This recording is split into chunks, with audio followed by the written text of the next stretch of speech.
여기는 이안 그룹 20주년 기념 축하연이 열리는 화려한 연회장. 수정처럼 빛나는 샹들리에 아래 잘 차려입은 남녀들이 그림자처럼 스쳐 지나가고 공기 중에는 샴페인과 위선적인 향기가 뒤섞여 있었다. 내 이름은 강설이. 이안그룹 박지훈 대표의 아내다. 지금 나는 인터넷 쇼핑몰에서 39,900원에 구매한 짝퉁 드레스를 입고 구석에 조용히 서 있다. 마치 이 화려한 연회에 어울리지 않는 유령처럼. 어머, 날카로운 비명이 감미로운 음악을 찢고 울려 퍼졌다. 고개를 들어보니 나와 똑같은 붉은 드레스를 입은 여자가 과장된 몸짓으로 바닥에 쓰러지고 있었다. 그녀의 이름은 최유라. 박지훈이 애지중지하는 여자친구다. 그녀는 완전히 넘어지지 않고 재빨리 손을 뻗은 몇몇 하객들에게 부축을 받았다. 하지만 그녀는 배를 감싸쥔 채 창백해진 얼굴로 눈물을 글썽이며 끝없는 억울함을 담은 눈빛을 정확히 나에게로 향했다. 강설이, 너 미쳤어. 날카로운 목소리가 내 귓가에 폭탄처럼 터졌다. 시어머니 김영희 여사가 성난 암사자처럼 달려와 손바닥을 치켜들었다. 그 손은 매서운 바람을 가르며 내 뺨을 향해 날아왔다. 주위 하객들은 숨을 죽이며 시어머니에게 공개적으로 뺨을 맞는 이 흥미로운 구경거리를 지켜봤다. 나는 움직이지 않고 살짝 고개만 돌렸다. 온 힘을 실은 따귀는 내 머리카락을 스치며 허공을 갈랐다. 김 여사는 너무 세게 휘두른 나머지 비틀거리며 넘어질 뻔했다. 내가 감히 피해. 그녀는 몸을 가다듬고 분노로 온몸을 떨었다. 잘 관리된 얼굴에는 분노와 혐오가 가득했다. 이 알도 못 낳는 암탉 같은 년.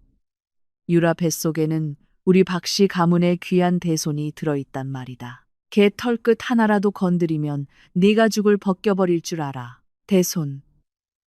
나는 이 두 글자를 나지막이 되뇌었다. 시선을 돌려 저 멀리 사람들에게 둘러싸인 한 남자를 보았다.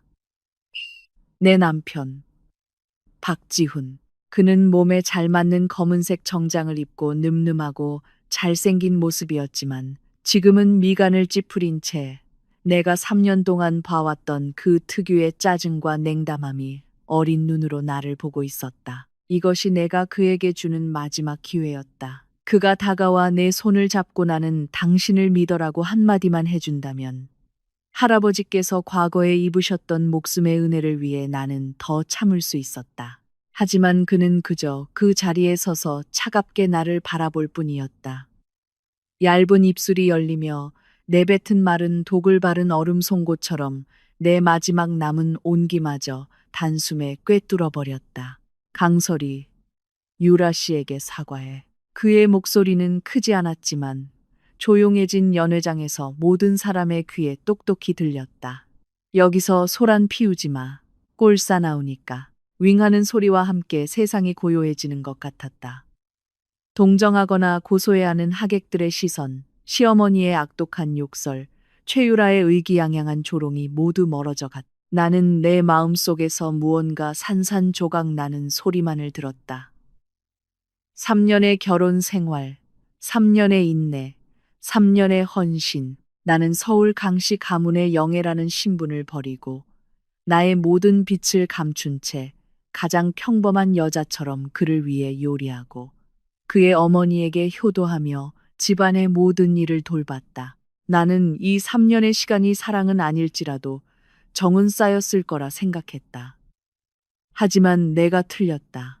그의 눈에 나는 그저 그의 귀한 대손을 위해 언제든 희생시킬 수 있는 무대에 오를 수 없는 골칫거리에 불과했다. 좋아, 박지훈. 이걸로 다 갚은 셈이야. 나는 천천히 손을 들어 모든 이가 경악하는 가운데 약지에 끼워진 우리의 결혼을 상징하던 다이아몬드 반지를 뺐다. 이 반지는 그가 예전에 길거리 노점에서 5만 원을 주고 산 것이었다. 그는 그때 회사가 막 시작 단계라 미안하다고 했지만 나는 보물처럼 여기며 3년을 꼈다. 지금 생각하니 참으로 우스꽝스럽다. 내 손목이 가볍게 휘둘리자 반지는 차가운 호선을 그리며 옆에 높이 쌓인 샴페인 타워 꼭대기로 정확히 떨어졌다. 호박색 술이 튀고 황금빛 거품이 솟구쳤다. 연회장은 죽음과 같은 정적에 휩싸였다. 너 이 미친 여자! 김 여사는 기가 막혀 말을 잇지 못했다. 박지훈의 잘생긴 얼굴도 순식간에 굳어졌다. 그는 나를 붙잡으려는 듯 다가왔다. 설이 언니, 어떻게 이럴 수 있어요? 제가 싫더라도 지훈 오빠와의 사랑의 증표를 버리면 어떡해요? 최유라는 상황을 보고 즉시 사람들 사이를 비집고 나와 울면서 손을 뻗어 내 머리채를 잡으려는 듯 이 소동을 절정으로 몰고 가려 했다. 그녀는 내가 여전히 마음대로 주무를 수 있는 연약한 사람인 줄 알았다. 그녀의 손이 내 머리카락에 닿으려는 순간 나는 움직였다. 피하는 대신 나는 번개처럼 빠른 속도로 그녀가 뻗은 손목을 낚아챘다. 악! 그녀가 반응하기도 전에 내 손목에 힘이 들어갔다. 우드득 하는 소름, 끼치는 뼈 부러지는 소리가 연회장 구석구석에 선명하게 울려 퍼졌다. 최유라의 울음소리는 순식간에 처절한 비명으로 바뀌었다. 눈물로 얼룩진 예쁜 얼굴은 극심한 고통으로 일그러졌다. 하지만 이게 끝이 아니었다. 나는 다리를 들어 플랫 슈즈를 신은 발로 그녀의 다른 쪽 다리 무릎을 정확하고 깨끗하게 찼다. 최유라는 비명을 지르며 통제 불능 상태로 바닥에 무릎을 꿇었다. 그녀의 무릎이 단단한 대리석 바닥에 부딪히는 둔탁한 소리는 그 자리에 있던 모든 이의 심장을 철렁하게 했다. 이 모든 과정은 불과 2초 만에 일어났다. 빠르고 정확하고 잔혹했다. 연회장은 바늘 떨어지는 소리도 들릴 만큼 고요해졌고 모든 사람들은 마치 마법에 걸린 듯 경악하며 나를 바라보았다. 마치 오늘 처음 나를 본 사람들처럼. 박지훈도 달려오던 걸음을 멈췄다. 그는 믿을 수 없다는 듯 충격과 낯존이 가득한 눈으로 나를 쳐다봤다. 나는 내가 부러뜨린 최유라의 손목을 놓고 웨이터의 쟁반에서 물티슈 한 장을 집어들었다. 방금 더러운 것을 만졌다는 듯이 천천히 그리고 우아하게 손가락을 닦았다. 그리고 고개를 들어 차가운 시선으로 자리에 있는 모든 사람을 훑어본 후 굳어버린 박지훈의 얼굴에 시선을 고정했다. 내 목소리는 크지 않았지만 감히 거역할 수 없는 위험을 담고 있었다. 쓰레기는 쓰레기통에나 있어야지. 말을 마친 나는 사용한 물티슈를 바닥에 쓰러져 신음하는 최유라의 얼굴에 던져버렸다. 그리고 죽음 같은 정적 속에서 등을 곧게 펴고 한 걸음 한 걸음 연회장 문을 향해 걸어갔다.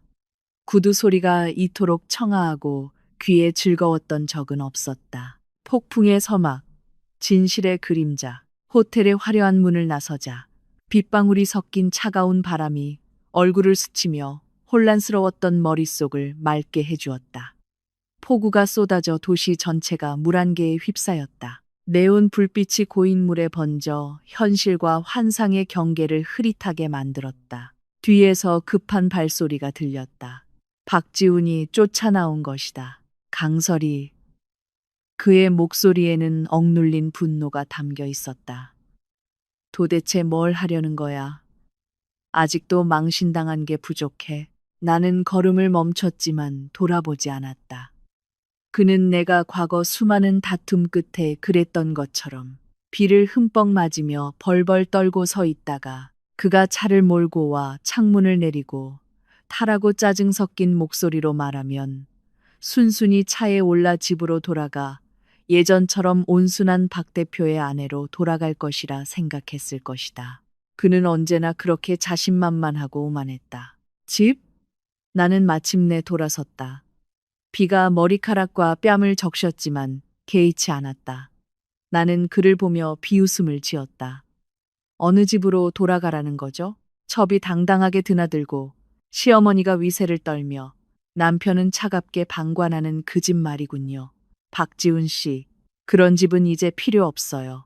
그는 내 말에 할 말을 잃고 잘생긴 얼굴에 당혹감이 스쳤다. 아마도 늘 순종적이었던 내가 이렇게 단호한 말을 할 것이라고는 상상도 못했을 것이다. 또 무슨 심술이야. 그는 미간을 찌푸리며 지친 목소리로 말했다. 최유라 씨가 임신했어. 어머니도 순간적으로 마음이 급해서 그런 거니 당신이 좀 이해해. 잠잠해지면 내가 알아서 처리할게. 처리? 나는 비웃음을 터뜨렸다. 비가 정체 모를 액체와 섞여 뺨을 흘러내렸다. 어떻게 처리할 건데요? 저더러 박 대표 부인 자리를 비워달라는 건가요? 아니면 당신 아이를 대신 키워달라는 건가요? 박지훈 씨, 당신이 말하는 처리라는 게 저를 평생 역겨움 속에서 살게 하겠다는 건가요? 그때 검은색 롤스로이스 팬텀 한 대가 소리 없이 길가에 멈춰 섰다. 칠흑 같은 차체는 비 오는 밤에 숨어 있는 맹수 같았다. 가장 눈에 띄는 것은 서울연가 8888이라는 번호판이었다. 박지훈의 얼굴에서 짜증이 순식간에 굳어졌다. 그는 그 번호판을 뚫어져라 쳐다보며 충격과 의욕에 휩싸였다. 차 문이 열리고 검은 정장에 흰 장갑을 낀 중년 남자가 재빨리 내렸다. 그는 거대한 검은 우산을 들고 정확히 내 머리 위로 펼쳐 쏟아지는 비를 막아주었다. 아가씨. 그는 나에게 90도로 허리를 숙이며 공손하고 침착한 목소리로 말했다. 회장님께서 모셔오라고 하셨습니다. 나는 고개를 끄덕이고 박지훈은 더 이상 쳐다보지도 않은 채 따뜻하고 마른 차 안으로 몸을 숙여 들어갔다. 차 문이 닫히는 순간 나는 백미러를 통해 비 속에 멍하니 서 있는 박지훈의 모습을 보았다. 그의 얼굴에는 온통 망연자실한 표정뿐이었다. 그는 아마도 내가 어떤 엄청난 가격의 콜택시를 불렀기에 이런 수준의 차와 기사를 부를 수 있었는지 생각하고 있을 것이다. 그의 세계에서는 눈앞에서 벌어지는 이 모든 일을 도저히 이해할 수 없었다. 아주 좋다. 나는 그의 어리석고 자각 없는 모습을 보는 것이 좋았다. 아가씨, 어디로 모실까요? 운전사는 강씨 가문의 오랜 집사인 김 집사였다. 그가 낮은 목소리로 물었다. 강남 빌라로 가주세요. 나는 강씨 가문이 서울에 소유한 부동산 중 하나인 빌라 단지 이름을 말했다. 그리고 김 집사님, 아가씨, 분부만 내리십시오. 이안그룹의 클라우드 힐 프로젝트 투자 중단하세요. 내 목소리는 차창 밖의 비처럼 차가웠다. 네. 그리고 이안과 협력하는 모든 원자재 공급 업체에 통보해서 내일부터 전면 공급 중단을 요청하세요. 위약금은 강씨 가문에서 지불하겠습니다. 알겠습니다. 김 집사의 대답에는 한치의 망설임도 없었다. 마치 내가 저녁 식사로 무엇을 먹고 싶은지 묻는 것처럼 자연스러웠다. 이것이 바로 강씨 가문의 힘이다. 명령 하나의 시가총액 수조 원의 그룹이 하루아침에 무너질 수 있었다. 그리고 박지훈, 그 자만심에 가득 찬 남자는 죽을 때까지도 모를 것이다. 그가 자랑스러워하는 이안그룹이 지난 3년간 급속도로 성장하고 수많은 경쟁사를 집어삼킬 수 있었던 것은 그가 바로 나, 강설이와 결혼했기 때문이라는 것을 내가 뒤에서 그에게 자금을 대주고 길을 닦아주었던 것이다. 이제 게임은 끝났다. 나는 내가 그에게 주었던 모든 것을 원금과 이자까지 전부 되찾을 것이다. 무너지는 일상, 드러나는 진실. 다음 날, 박지훈은 숙취로 인한 두통 속에서 잠을 깼다. 그는 습관적으로 침대 머리맡을 더듬었다. 그곳에는 원래 내가 준비해둔 미지근한 물과 숙취 해소 음료가 있어야 했다. 하지만 손에 닿는 것은 차가운 허공뿐이었다. 그는 눈을 떴고 눈부신 햇살에 눈을 찡그렸다. 텅 빈 방에는 사람의 온기가 전혀 느껴지지 않았다. 매일 아침 6시에 정확히 일어나 아침 식사를 준비하고 정장을 다려주던 그 모습이 사라졌다. 그의 마음 한구석이 허전해지더니 이내 까닭 모를 화가 치밀어 올랐다. 이 여자가 정말 갈수록 제멋대로군. 그는 짜증스럽게 머리를 헝클어뜨리고는 휴대폰을 들어 내게 전화를 걸었다. 죄송합니다. 고객님께서 거신 번호는 통화 중입니다. 그는 잠시 멈칫했다가 다시 전화를 걸었다. 죄송합니다. 고객님께서 거신 번호는 수신 차단되었습니다. 박지훈의 얼굴은 순식간에 굳어졌다. 강설이에게 차단당하다니. 이 사실은 그에게 전례 없는 굴욕감을 안겨주었다. 자신에게 얹혀 사는 여자가 감히 자신을 차단하다니. 그는 분노에 차침대에서 일어나 회사로 갈 준비를 했다. 옷방에는 그가 자주 입던 정장, 몇 벌이 의자 위에 구겨진 채 아무렇게나 쌓여 있었다. 평소 같았으면 내가 깔끔하게 다려 넥타이와 커프 스링크까지 맞춰 정돈에 걸어두었을 것이다. 아침 식사도 없고 다려진 옷도 없고 심지어 치약이 어디 있는지도 알 수 없었다. 박지우는 처음으로 강설이가 없으니 자신의 삶이 엉망진창이 되었다는 것을 깨달았다. 하지만 그는 조금도 반성하지 않고 단지 강설이가 이런 유치한 방법으로 짜증을 내며 자신의 관심을 끌려 한다고 생각했다. 그는 코웃음을 치며 아무 옷이나 걸쳐 입고 문을 박차고 나갔다. 그는 강설이가 밖에서 돈이 떨어지고 어려움을 겪으면 자연히 울면서 돌아와 빌 것이라고 생각했다. 하지만 그는 진정한 폭풍이 이제 막 시작되었다는 것을 몰랐다. 그가 이안그룹 빌딩에 발을 들여놓는 순간 그를 기다리는 것은 그가 상상조차 할 수 없는 악몽이었다. 박지훈이 집을 나서자마자 시어머니 김영희 여사가 최유라를 데리고 나와 박지훈의 신혼집으로 당당하게 들어왔다.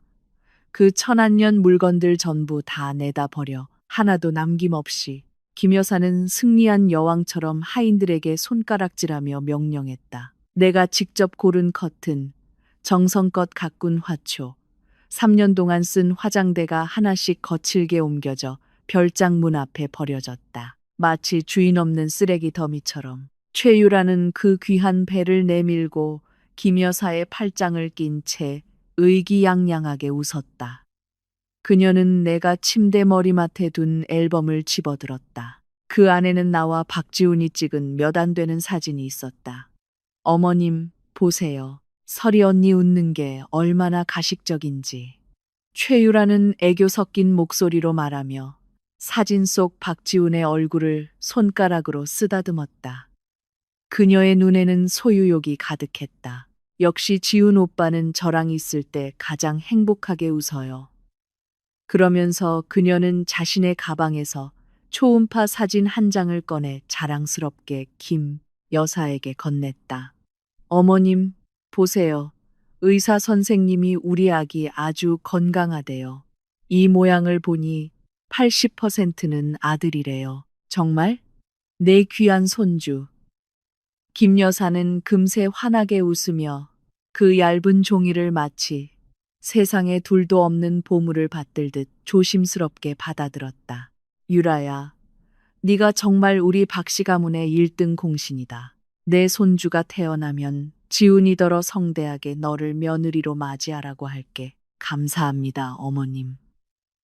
최유라는 부끄러운 듯 고개를 숙였지만 그 눈에는 계산과 탐욕이 스쳐 지나갔다. 그들은 자신들의 이 추악한 모습이 내가 침실에 설치해둔 소형 카메라를 통해 내 앞에 태블릿 PC로 한 장면도 빠짐없이 전송되고 있다는 사실을 알지 못했다. 나는 강남 빌라 최고층, 탁 트인 테라스에 앉아 최상급 녹차를 음미하며 이 소란을 지켜보고 있었다. 내 입가에는 차가운 미소가 걸렸다. 아들이라니 정말 웃기는군. 내 손가락이 화면을 가볍게 스치자 3년 동안 봉인해 두었던 기억의 파편이 머릿속에 떠올랐다. 3년 전 나와 박지훈이 막 결혼했을 때 그는 작은 교통사고를 당해 수혈이 필요했다. 바로 그때 나는 우연히 그의 건강검진 보고서를 보게 되었다. 거기에는 선천성 무정자증, 자연 임신 확률 0%라고 똑똑히 적혀 있었다. 당시 나는 남편으로서의 그의 자존심을 지켜주기 위해 그 보고서를 몰래 없애고 아무에게도 말하지 않았다. 나는 심지어 아이가 없어도 우리 둘이 평생 함께할 수 있을 것이라고 순진하게 생각했다. 지금 보니 나의 선량함은 그들이 나를 상처 입히는 무기를 쥐어준 것에 불과했다. 박지훈 자신은 아이를 가질 수 없으면서 그의 어머니와 애인이 불임이라는 오명을 씌워 3년 내내 나를 모욕하는 것을 방치했다. 그리고 최유라, 그녀 뱃속의 아이는 도대체 누구의 씨일까? 나는 찻잔을 내려놓고 김 집사에게 전화를 걸었다. 김 집사님, 서울 최고의 이혼 전문 변호사를 선임해 주세요. 그리고 최유라라는 여자를 조사할 사람을 붙여주세요. 지난 6개월간의 모든 호텔 출입 기록과 그녀의 소위 보디가드 애인이라는 남자의 모든 정보를 알아내야 해요. 알겠습니다, 아가씨. 전화를 끊고 나는 자리에서 일어나 깔끔한 오피스룩으로 갈아입었다. 이제 나의 첫 번째 자산을 되찾으러 갈 시간이었다. 30분 후 나는 변호인단과 함께 박씨 가문의 호화 주택 앞에 나타났다. 문 앞에 쓰레기처럼 버려진 내 물건들을 보았지만 내 눈빛은 조금도 흔들리지 않았다. 초인종을 눌렀다. 문을 연 것은 김 여사였다. 그녀는 나를 보고 잠시 놀라더니 이내 경멸적인 표정을 지었다. 네가 여긴 왜 또 왔어? 여긴 널 반겨주지 않으니 당장 꺼져. 김영희 여사님. 내 옆에 있던 왕 변호사가 한 걸음 나서며 서류를 내밀었다. 저희는 강설희 씨의 개인 재산을 찾으러 왔습니다. 개인 재산. 김 여사는 세상에서 가장 웃기는 농담을 들은 듯 말했다. 걔한테 무슨 개인 재산이 있어. 우리 집에서 먹고, 우리 집에서 자고, 심지어 걔가 입고 있는 옷도 내 아들이 사준 거야. 걔는 우리 박씨 가문에 기생하는 벌레에 불과해. 그런가요? 나는 차갑게 웃으며 그녀를 지나쳐 거실로 들어섰다. 최유라는 소파에 누워 과일을 먹다가 나를 보고는 겁에 질린 척하며 김 여사 뒤로 숨었다. 설이 언니, 왜 또 왔어요? 지훈 오빠 집에 없는데 저 괴롭히지 마세요. 나는 이 광대에게 신경 쓸 겨를도 없이 왕 변호사에게 말했다. 왕 변호사님, 시작하시죠. 왕 변호사는 고개를 끄덕이고 서류 가방에서 문서를 꺼내 김 여사와 최유라 앞에서 큰 소리로 읽기 시작했다. 물권법 관련 규정에 따라 서울특별시 강남구 백조 호수빌라 1호에 위치한 이 부동산의 소유권자는 강설희 씨이며 등기번호는 XXXX로 3년 전 전액 현금으로 매입하여 소유권이 명확하고 어떠한 저당이나 분쟁도 없습니다. 거실은 순식간에 조용해졌다. 김 여사의 오만한 표정이 굳어졌다. 그녀는 믿을 수 없다는 듯 왕 변호사와 나를 번갈아 쳐다봤다. 너 거짓말하지 마. 이 집은 분명히 지훈이가 결혼 선물로 산 집이야. 어떻게 내 것이 될 수 있어? 이 집은 제 돈으로 전액 현금 매입했으니까요. 나는 가방에서 3년 동안 보관해온 등기부 등본을 꺼내 탁 소리가 나게 테이블 위에 내려놓았다. 그 붉은 표지는 수정 샹들리에 아래에서 김 여사의 눈을 아프게 찔렀다. 불가능해. 절대로 불가능해. 그녀는 달려가 등기부 등본을 펼쳐보았다. 권리자란에 강설이라는 두 글자가 선명하게 적혀 있는 것을 보자 그녀의 손이 통제 불능으로 떨리기 시작했다. 네가 어디서 그런 큰 돈이 났어? 너 같은 시골뜨기 가난뱅이가 어떻게 이렇게 비싼 집을 살 수 있냔 말이야. 제가 돈이 있든 없든 그건 여사님께서 신경 쓰실 일이 아니죠. 나는 일어서서 그녀를 내려다보며 차가운 목소리로 말했다. 이제 이 집의 유일한 합법적 소유자로서 3시간 이내에 당신들의 물건을 가지고 내 집에서 나가주시길 바랍니다.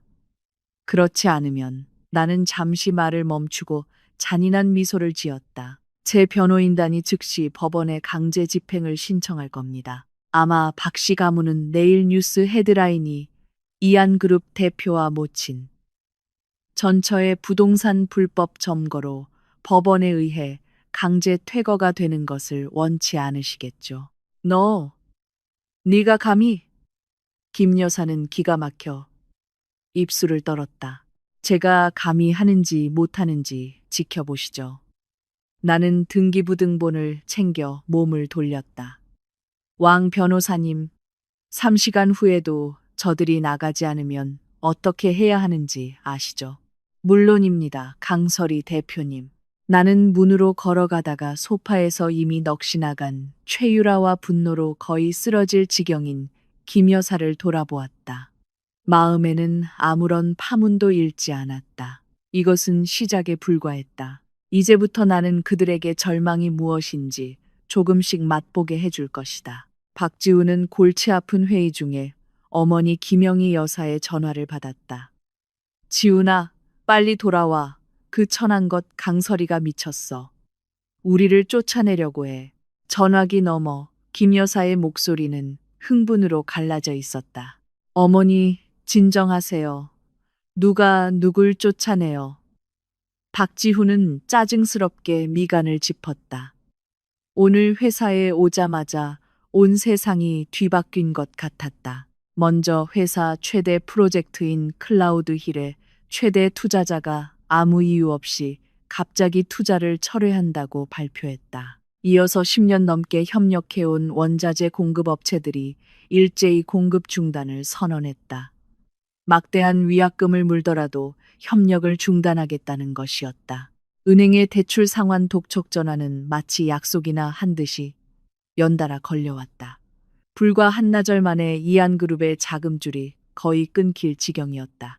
그는 머리가 터질 지경으로 모든 임원을 소집해 대책 회의를 열고 있는데 어머니의 전화가 걸려온 것이다. 걔가 등기부등본을 들고 와서 백조 호수 빌라가 자기 거라고 3시간 안에 이사 안 가면 법원에서 강제 집행을 할 거래.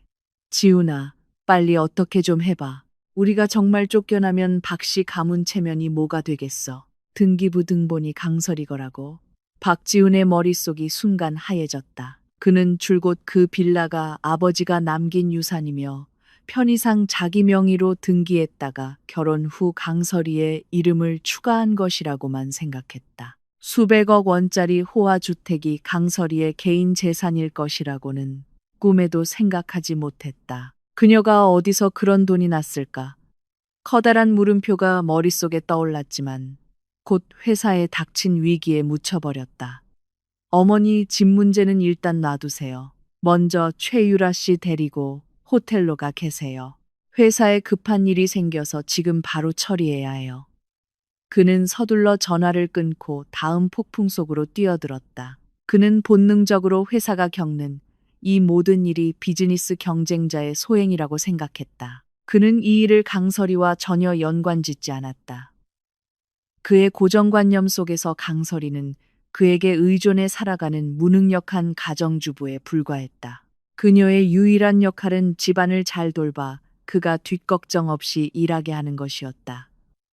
비즈니스? 그녀는 회사의 재무제표조차 읽을 줄 모르는데 어떻게 이런 엄청난 일을 벌일 수 있겠는가. 이후 이틀간 박지우는 세상 인심이 얼마나 차가운지 절실히 깨달았다. 그는 사방으로 사람을 찾아다니며 모든 인맥을 동원해 회사를 위한 투자를 유치하고 위기를 넘기려 애썼다. 그러나 평소에 그에게 웃으며 형님, 동생 하던 협력사 파트너들과 은행장들은 이제 마치 역병 환자를 피하듯 그를 피했다.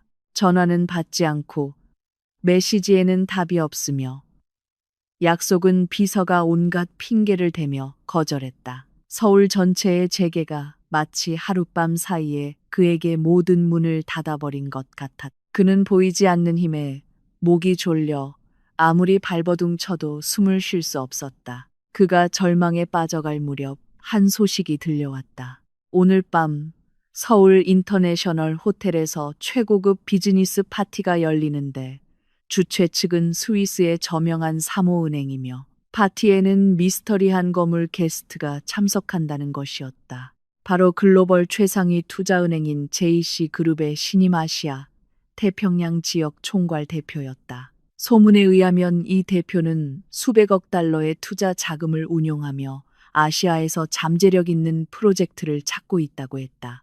이것이 박지훈의 마지막 지푸라기였다. 그는 거금을 들여 겨우 파티 초대장 한 장을 구했다. 그는 거울 속에 비친 연일 계속된 과로로 초췌해진 자신의 모습을 보며 심호흡을 했다.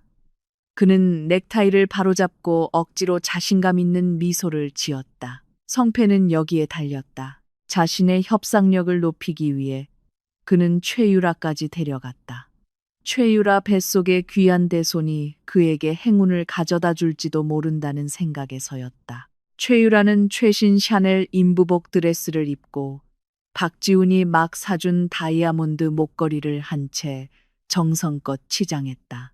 그녀는 박지훈의 팔짱을 끼고 의기양양하게 숨길 수 없는 허영심과 더위에 찬 얼굴을 하고 있었다. 두 사람이 파티장에 들어서자 즉시 많은 시선이 쏠렸다.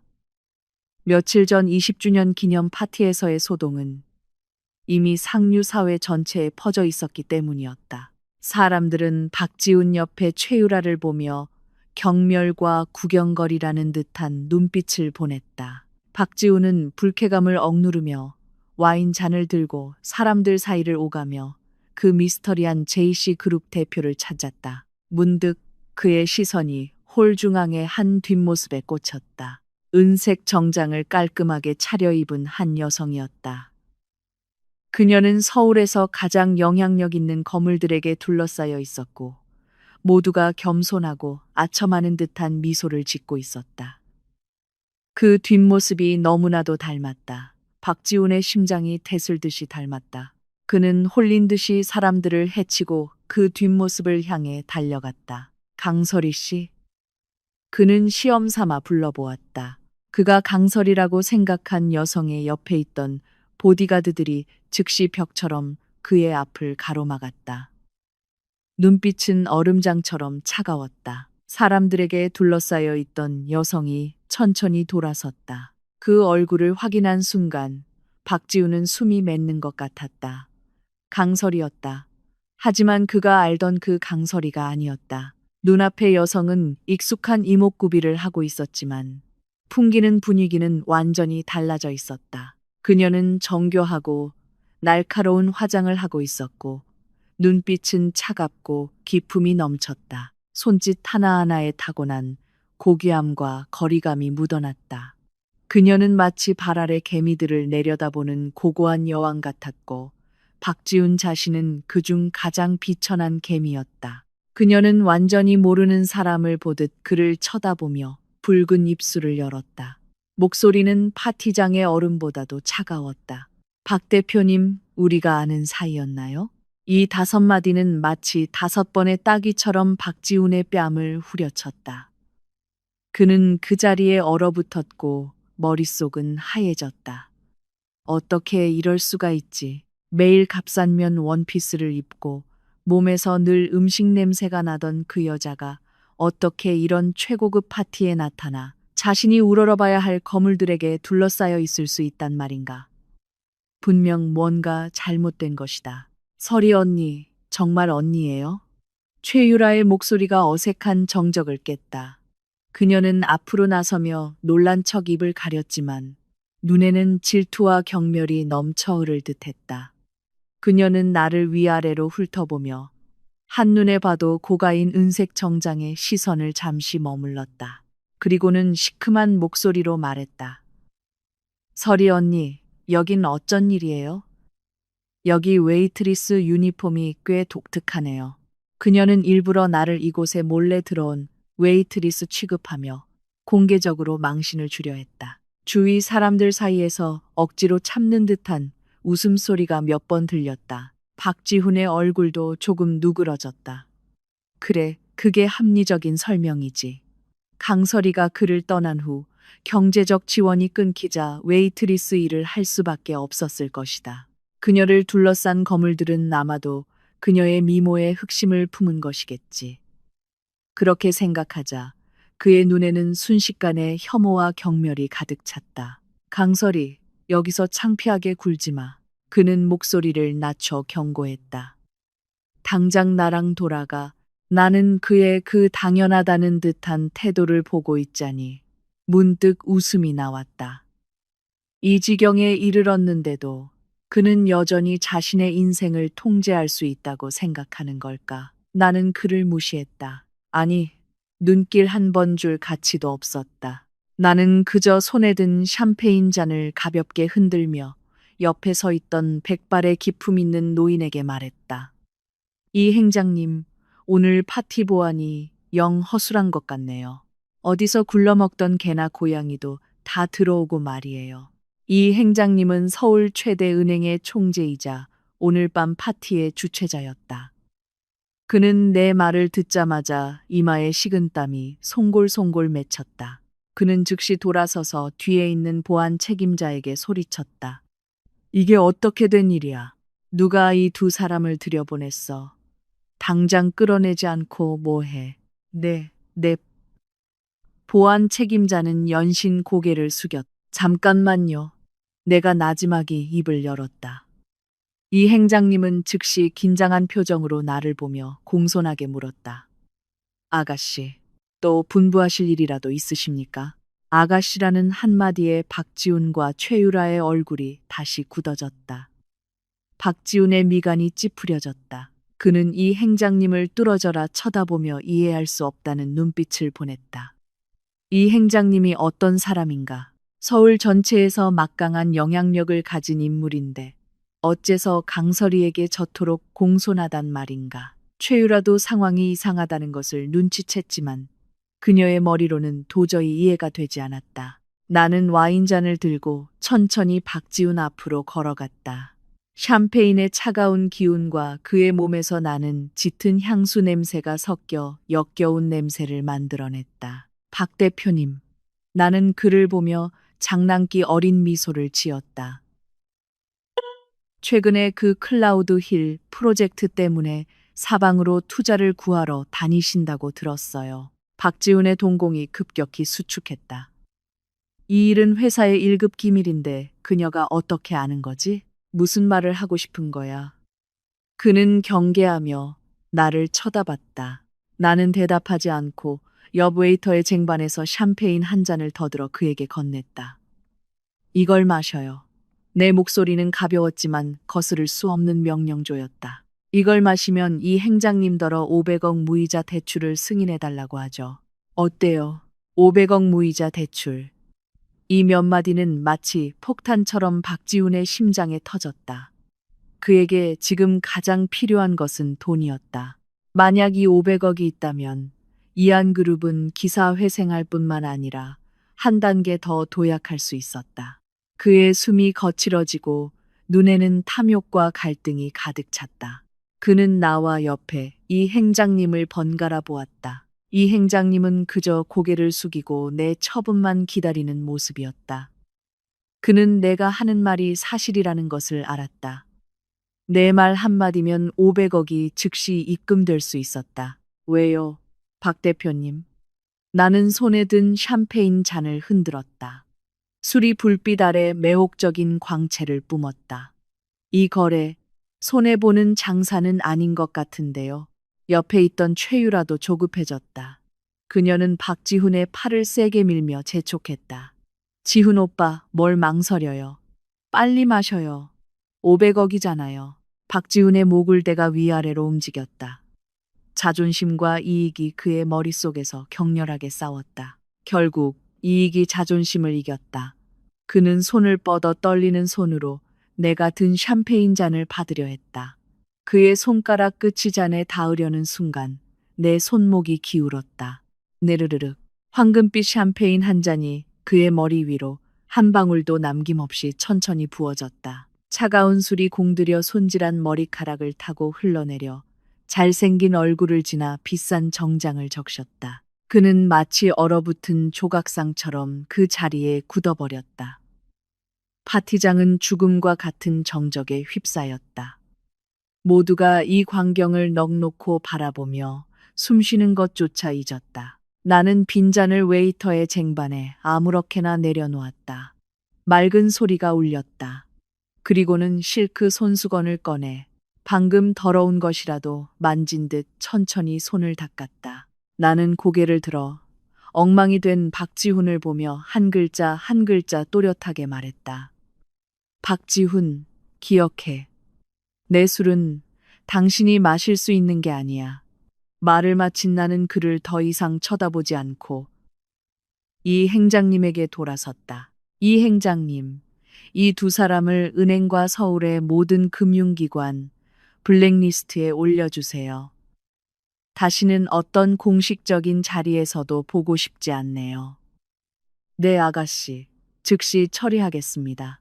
이 행장님은 연신 고개를 끄덕였다. 그리고 내 시선은 이미 넋이 나간 최유라에게 향했다.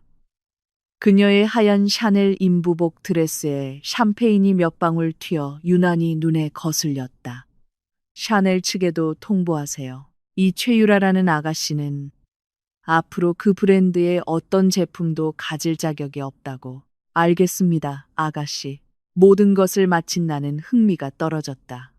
나는 경외감 어린 시선들 속에서 천천히 파티장 출구를 향해 걸어갔다. 등 뒤에서는 극도의 분노와 굴욕을 억누르는 박지훈의 울부짖음과 최유라의 당황한 울음소리, 그리고 보안 요원들이 그들을 죽은 개처럼 끌고 나가는 소란스러운 소리가 들려왔다. 이 모든 소리는 내게 그저 듣기 좋은 배경음악일 뿐이었다.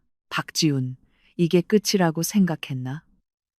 아니, 이건 겨우 전체의 요리일 뿐이야. 진짜 볼거리는 이제부터 시작이야. 파티장을 떠난 다음 날, 상세한 조사 보고서 한 부가 내 사무실 책상 위에 놓였다. 보고서의 첫 부분은 최유라에 관한 것이었다. 그녀의 본명은 최미자. 강원도 산골 출신으로 중학교 중퇴 후 서울로 와서 일을 시작했다. 그녀는 발 마사지사부터 노래방 도우미까지 수많은 직업을 전전하며 파란만장한 사회 경험을 쌓았다. 반년 전 그녀는 강 기사라는 보디가드와 연인 관계를 맺었고 그 관계를 계속 유지해왔다. 그리고 공교롭게도 그 강 기사는 박지훈의 여러 보디가드 중 한 명이었다. 보고서의 두 번째 부분은 최유라의 최근 6개월간의 호텔 출입 기록이었다. 기록에 따르면 그녀는 강 기사와 함께 각종 러브 호텔을 드나들었을 뿐만 아니라 다른 몇몇 느끼한 중년 남성들과도 어울렸다. 가장 결정적인 것은 그녀가 박지훈의 아이를 임신했다고 주장한 그 시기에 박지훈은 유럽 출장 중이었고 그녀는 그 강 기사와 한 온천 호텔에서 꼬박 사흘을 함께 보냈다는 사실이었다. 진실은 명백했다. 아가씨, 내 비서인 유능한 여성 임 비서가 내 앞에 서서 공손하게 물었다. 지금 바로 이 보고서를 박지훈 대표에게 보낼까요? 아니, 서두르지 마. 나는 고개를 저으며 보고서 속강 기사의 사진을 가볍게 두드렸다. 총알이 좀 더 날게 놔두자고. 진실을 바로 박지훈 얼굴에 던져주는 건 너무 시시하잖아. 나는 그가 가장 화려하고 드이양양한 순간에 자기 손으로 이 빛나는 녹색 모자를 벗게 만들어야 해. 그래야 재미있지. 그때 임비서의 휴대폰이 울렸다. 그녀가 전화를 받은 후 얼굴이 미묘하게 변했다. 아가씨. 그녀는 전화를 끊고 나에게 보고했다. 박씨 가문에서 소식을 퍼뜨렸습니다. 3일 후에 박씨 가문의 본가에서 박지훈 대표와 최유라 씨의 성대한 약혼식을 열겠다고 합니다. 그리고 그 자리에서 최유라 씨 뱃속 태아의 상속권을 발표할 거라고 합니다. 약혼식? 나는 웃음을 참을 수 없었다. 정말 하늘이 돕는구나. 이 멋진 연극을 상연할 화려한 무대가 없어 고민하고 있었는데 그들이 직접 무대를 만들어주다니. 임비서. 나는 일어서서 통유리창 앞으로 걸어가 발 아래 펼쳐진 번화한 도시를 내려다보았다. 그 강기사라는 사람에게 큰 선물 하나 보내줘요. 어떤 선물 말씀이십니까? 현금 1억 원, 그리고 스위스행 편도 항공권 한 장. 내 입가에 차가운 미소가 걸렸다. 3일 후 그의 3시간을 사겠다고 전해 약혼식에 직접 가서 자기 친아들을 되찾아오라고 말이야. 임비서의 눈이 빛났다. 알겠습니다. 그리고 나는 잠시 생각하다가 덧붙였다. 그 약혼식. 박씨 가문은 분명 언론을 동원해 대대적으로 홍보할 거야. 준비 좀 해줘요. 그날의 모든 생중계 신호를 우리 시스템으로 연결할 수 있도록. 아가씨, 혹시 나는 서울의 모든 사람들이 똑똑히 보게 할 거야. 박씨 가문의 미래 상속이니 도대체 누구의 씨앗인지. 그 후 3일간 박씨 가문은 예상대로 약혼식 준비에 열을 올렸다. 아마도 파티에서의 굴욕이 박지훈과 김 여사의 자존심에 큰 상처를 입혔을 것이다. 그들은 위태로운 체면을 회복하기 위해 성대한 축하 행사가 절실히 필요했다. 소문에 의하면 그들은 큰돈을 빌려 박씨 가문의 본가 정원 전체를 빌리고 미슐랭 3스타 셰프를 초빙했으며 네덜란드에서 항공으로 수만 송이의 튤립을 공수했다고 한다. 서울의 모든 상류사회 인사들이 그들의 초대장을 받았다. 나는 그동안 한가롭게 빌라에 머물며 매일 운동하고 책을 읽고 강씨 그룹의 일상 업무를 처리했다. 그 사이 김 여사는 내가 박씨 빌라에 두고 온 고가의 보석들이 생각나 최유라의 약혼 선물로 체면을 세우려 했다.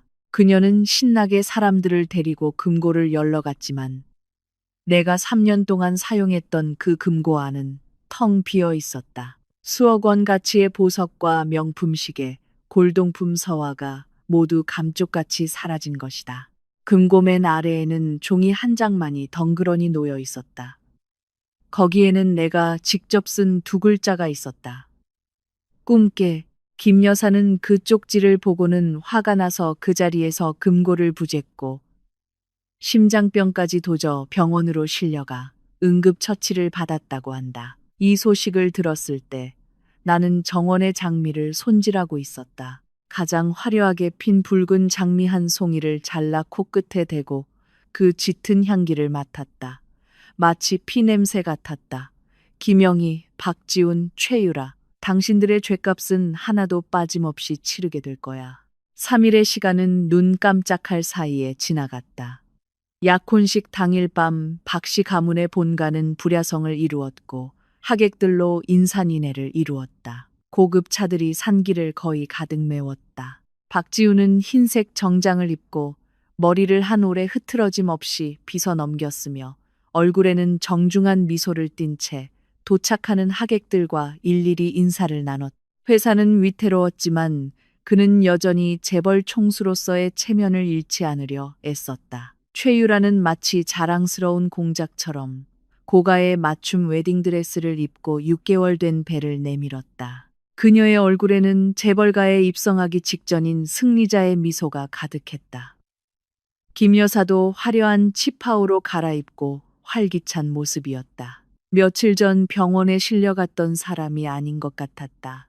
모든 것이 완벽하고 조화로워 보였다. 저녁 8시 정각, 약혼식이 공식적으로 시작되었다. 사회자는 열정적인 목소리로 박지훈과 최유라의 감동적인 사랑 이야기를 들려주었다. 하객들은 무대 아래에서 박수를 치며 진심 어린 축복의 미소를 지었다. 연회장 중앙의 거대한 LED 스크린에서는 정성껏 제작된 VCR이 상영되기 시작했다. 두 사람의 달콤한 순간들을 담은 영상이었다. 모든 것이 박씨 가문의 각본대로 순조롭게 진행되고 있었다. 나는 몇 킬로미터 떨어진 빌라에서 컴퓨터 화면을 통해 이 모든 것을 차갑게 지켜보고 있었다. 내 손가락이 키보드를 가볍게 한 번 쳤다. 임비서, 시작해요. 네, 아가씨. 다음 순간 박씨 가문 본가 연회장의 거대한 LED 스크린에서 따뜻하고 달콤했던 VCR 화면이 갑자기 멈췄다. 화면이 까맣게 변했다. 연회장에서 작은 소란이 일었다. 어떻게 된 거지? 장비 고장인가? 박씨 가문 이번 일처리 너무 허술한 거 아니야? 사회자도 당황했다. 그는 땀을 닦으며 마이크에 대고 상황을 수습하려 했다. 하객 여러분, 잠시 기술적인 문제가 발생했습니다. 조금만 기다려 주시면 저희 기술팀이 신속하게 처리하겠습니다. 박지훈의 얼굴이 순식간에 굳어졌다. 그는 연회 준비를 책임진 매니저를 날카롭게 쏘아보았다. 김 여사도 체면이 깎였다고 생각하며 낮은 목소리로 욕을 했다. 그때 꺼졌던 스크린이 갑자기 다시 켜졌다. 하지만 나타난 것은 박지훈과 최유라의 달콤한 사진이 아니었다. 그것은 한편의 감시 카메라 영상이었다. 영상의 화면은 다소 흔들렸고 조명은 어두웠다. 장소는 러브호텔 방 안 같았다. 화면에는 속옷만 입은 한 여자가 건장한 남자와 뒤엉켜 있었다. 그 여자의 얼굴은 그 자리에 있던 모든 사람이 알고 있었다. 바로 오늘 밤의 주인공, 최유라였다. 저 남자는 박 대표님 보디가드 강 기사 아니야. 군중 속에서 누군가 그 남자의 신원을 알아봤다. 연 회장은 순식간에 죽음과 같은 정적에 휩싸였다. 이어서 여기저기서 숨을 들이마시는 소리가 들려왔다. 모든 사람의 시선이 마치 탐조등처럼 무대 위의 두 주인공에게 일제히 꽂혔다. 박지훈의 얼굴은 순식간에 핏기를 잃고 종이처럼 하얘졌다. 그는 스크린을 뚫어져라 쳐다보며 극도의 분노로 몸을 미세하게 떨었다. 최유라는 더욱 겁에 질려 혼비백산했다. 그녀는 비명을 지르며 필사적으로 고개를 저었다. 아니야, 저거 나 아니야. 음해야, 누가 날 함정에 빠뜨린 거야. 그러나 영상에서 흘러나오는 소리는 그녀의 마지막 변명 가능성마저 산산조각냈다. 영상 속 최유라는 숨을 헐떡이며 강 기사라는 보디가드에게 말했다. 강 기사님, 조금만 더 힘내봐. 이번 달이 내 가임기니까 이번에는 임신할 수 있을지도 몰라. 그때가 되면 박지훈 그 멍청이의 아이라고 하면 돼. 걔는 자기가 불임이니까 절대 모를 거야. 내가 박씨 가문에 시집가서 사모님 되면 우리 좋은 날이 올 거야. 쾅. 만약 방금 전 영상이 사람들을 경악하게 했다면 이 녹음 내용은 마치 원자폭탄처럼 연 회장 전체를 뒤흔들었다. 정보량이 너무나도 많았다. 최유라 뱃속의 아이는 박지훈의 아이가 아니다. 박지훈은 불임이다. 이것은 처음부터 끝까지 철저한 사기극이었다. 이게 도대체 어떻게 된 일이야? 세상에, 박씨 가문 망신 제대로 당했네. 내가 그랬잖아. 근본 없는 첩이 어떻게 저렇게 쉽게 상위권에 오르겠어. 알고 보니 엄청난 거짓말을 꾸몄던 거네. 하객들의 웅성거리는 소리가 수많은 강철 바늘처럼 박지훈과 김 여사의 심장을 찔렀다. 김 여사는 이미 기가 막혀 말을 잇지 못했다. 그녀는 스크린과 최유라를 번갈아 가리키며 입술을 떨다가 눈을 뒤집고 그대로 뒤로 넘어갔다. 어머니! 박지훈이 놀라 소리치며 그녀를 부축했다. 바로 그때 연 회장의 문이 갑자기 밖에서 세게 열렸다. 키가 큰 남자가 숨을 헐떡이며 뛰어들어왔다. 바로 영상 속의 남자 주인공, 강 기사였다. 그는 손에 서류 한 뭉치를 들고 무대로 곧장 달려와 모든 이가 경악하는 가운데 쿵 소리를 내며 박지훈 앞에 무릎을 꿇었다. 대표님, 그는 눈물을 흘리며 손에 든 서류를 높이 쳐들었다. 제가 죽을 죄를 지었습니다. 제가 인간이 아닙니다. 제가 대표님께 녹색 모자를 씌워드렸습니다. 최유라 뱃속의 아이는 제 아이입니다. 이것은 저와 그녀의 친자 확인서입니다. 일치율 99.99%입니다. 대표님, 제발 제가 대표님을 수년간 모신 정을 봐서 이번 한 번만 용서해 주십시오. 저는 다 최유라 저 천한년한테 속아서 그런 겁니다. 짝! 박지훈은 더 이상 참지 못했다. 그는 손을 휘둘러 온 힘을 다해 최유라의 뺨을 후려쳤다. 맑고 경쾌한 따기 소리가 마이크를 통해 연 회장 전체에 울려 퍼졌다. 최유라는 그 따기에 맞아 바닥에 쓰러졌고 반쪽 뺨이 순식간에 부어올랐다. 그녀는 얼굴을 감싸쥐고 완전히 무너져 돼지 멱다는 소리를 냈다. 성대한 약혼식은 완전히 올해 최대의 재벌가 추문으로 변해버렸다. 그리고 이 모든 것은 곳곳에 있는 언론의 카메라에 충실히 기록되어 생중계 신호를 통해 서울 전체, 나아가 전국으로 퍼져나갔다. 나는 빌라 소파에 앉아 컴퓨터 화면에 펼쳐지는 그 멋진 소동을 보며 만족스럽게 와인 한 모금을 마셨다. 하지만 이걸로는 부족했다. 나는 휴대폰을 들어 3년 동안 사용하지 않았던 트위터 계정에 로그인했다. 내 트위터 아이디는 간단했다. 그냥 강설이. 팔로워는 몇백 명뿐으로 대부분 예전 친구들이었다. 나는 새로운 트윗을 작성했다. 글은 간단했다. 쓰레기 남편과 사기꾼 여자에게 바칩니다. 아래에는 사진 한 장을 첨부했다. 그 사진은 3년 전 박지훈이 그 교통사고 후 받은 건강검진 보고서였다. 나는 그의 이름과 주민등록번호를 정성껏 모자이크 처리했지만 선천성 무정자증이라는 몇 글자는 빨간색 동그라미로 눈에 띄게 표시했다. 전송 버튼을 눌렀다. 모든 것을 마친 나는 컴퓨터와 휴대폰을 끄고 욕실로 들어가 편안하게 목욕을 즐겼다. 나는 알고 있었다. 내일부터 서울의 하늘이 뒤바뀔 것이라는 것을. 그리고 강설이는 이 폭풍의 유일한 왕이 될 것이다. 그 약혼식 소동은 바이러스처럼 인터넷 전체를 휩쓸었다. 이안그룹 대표, 녹색 모자 쓰다, 재벌가 가짜 임신, 올해 최악의 피해자 등의 키워드가 모든 소셜미디어의 실시간 검색어 순위를 장악했다. 이안그룹의 주식은 다음 날 개장하자마자 예상대로 하한가를 기록했다. 박씨 가문의 본가는 아수라장이었다. 박지훈은 분노한 맹수처럼 눈에 보이는 모든 것을 붙였다. 고가의 골동품 화병, 맞춤 제작된 수정 샹들리에가 모두 산산조각 났다. 마치 짓밟혀 혼쇄된 그의 자존심처럼. 김영희 여사는 정신을 차린 후 사건의 전말을 듣고는 분노와 충격에 숨이 넘어갈 뻔하다가 다시 쓰러져 구급차에 실려갔다. 최유라는 박지훈에게 온몸이 멍들도록 맞았다. 분노에 휩싸인 박지훈은 그녀의 웨딩드레스를 찢고 나서야 그녀의 블룩솥은 배가 두꺼운 실리콘 패드로 만들어졌다는 것을 발견했다.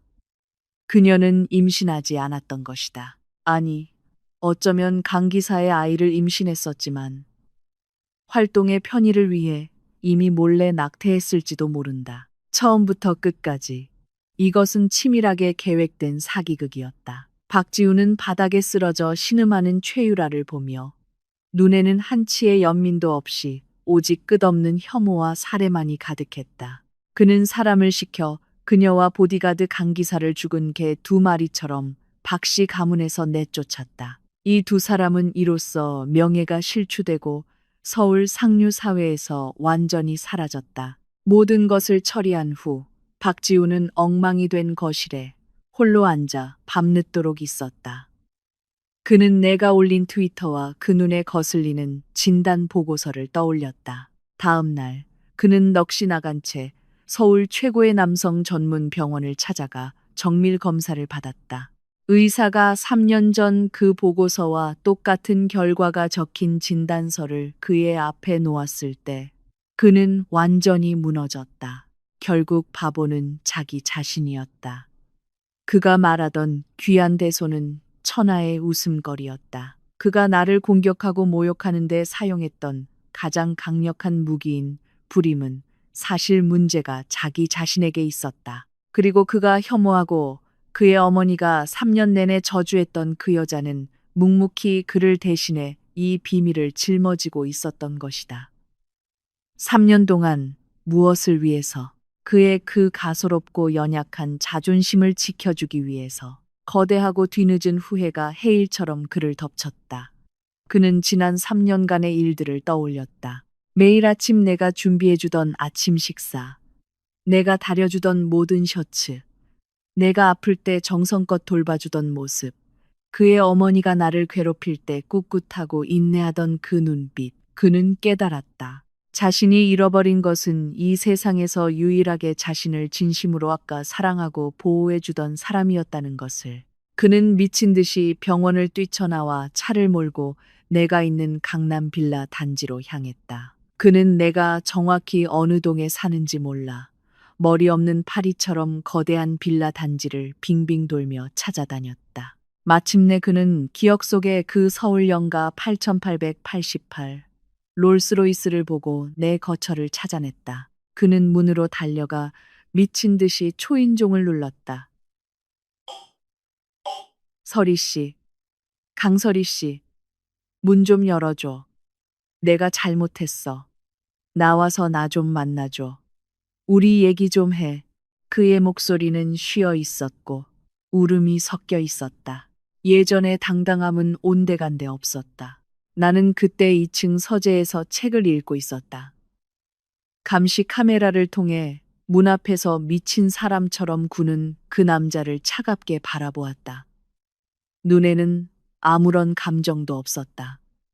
이야기, 우리 사이에 무슨 할 얘기가 남았다는 거지. 나는 그를 무시하고 인터폰을 눌러 경비대장에게 말했다. 문 앞에 미친 개 한 마리가 짖고 있네요. 처리 좀 해주세요. 알겠습니다, 아가씨. 곧 크고 사나운 도베르만 2마리가 연문에서 풀려나왔다. 그들은 으르렁거리며 하얀 이빨을 드러내고 박지훈을 향해 맹렬히 돌진했다. 박지훈은 겁에 질려 얼굴이 창백해지며 허둥지둥 자신의 차로 도망쳤다. 그 개들은 그의 차 옆을 맴돌며 지저댔다. 그가 감히 차에서 내리면 그들은 주저없이 달려들어 그를 물어뜯을 기세였다. 그는 그렇게 차 안에서 빌라 안에 따뜻한 불빛이 켜지는 것을 멍하니 바라볼 수밖에 없었다. 다가갈 자격조차 없었다. 그는 문 앞에서 하룻밤을 꼬박 지새웠다. 다음 날 아침 날이 밝자 나는 김 집사에게 사람을 시켜 먹을 것을 좀 보내게 했다.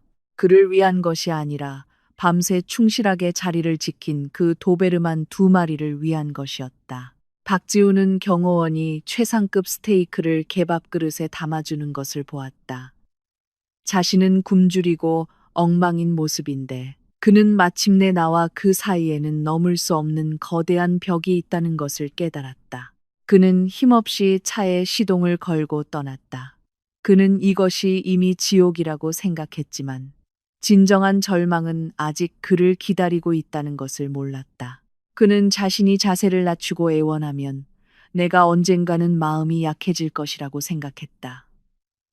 내가 한때 그를 그토록 사랑했으니까.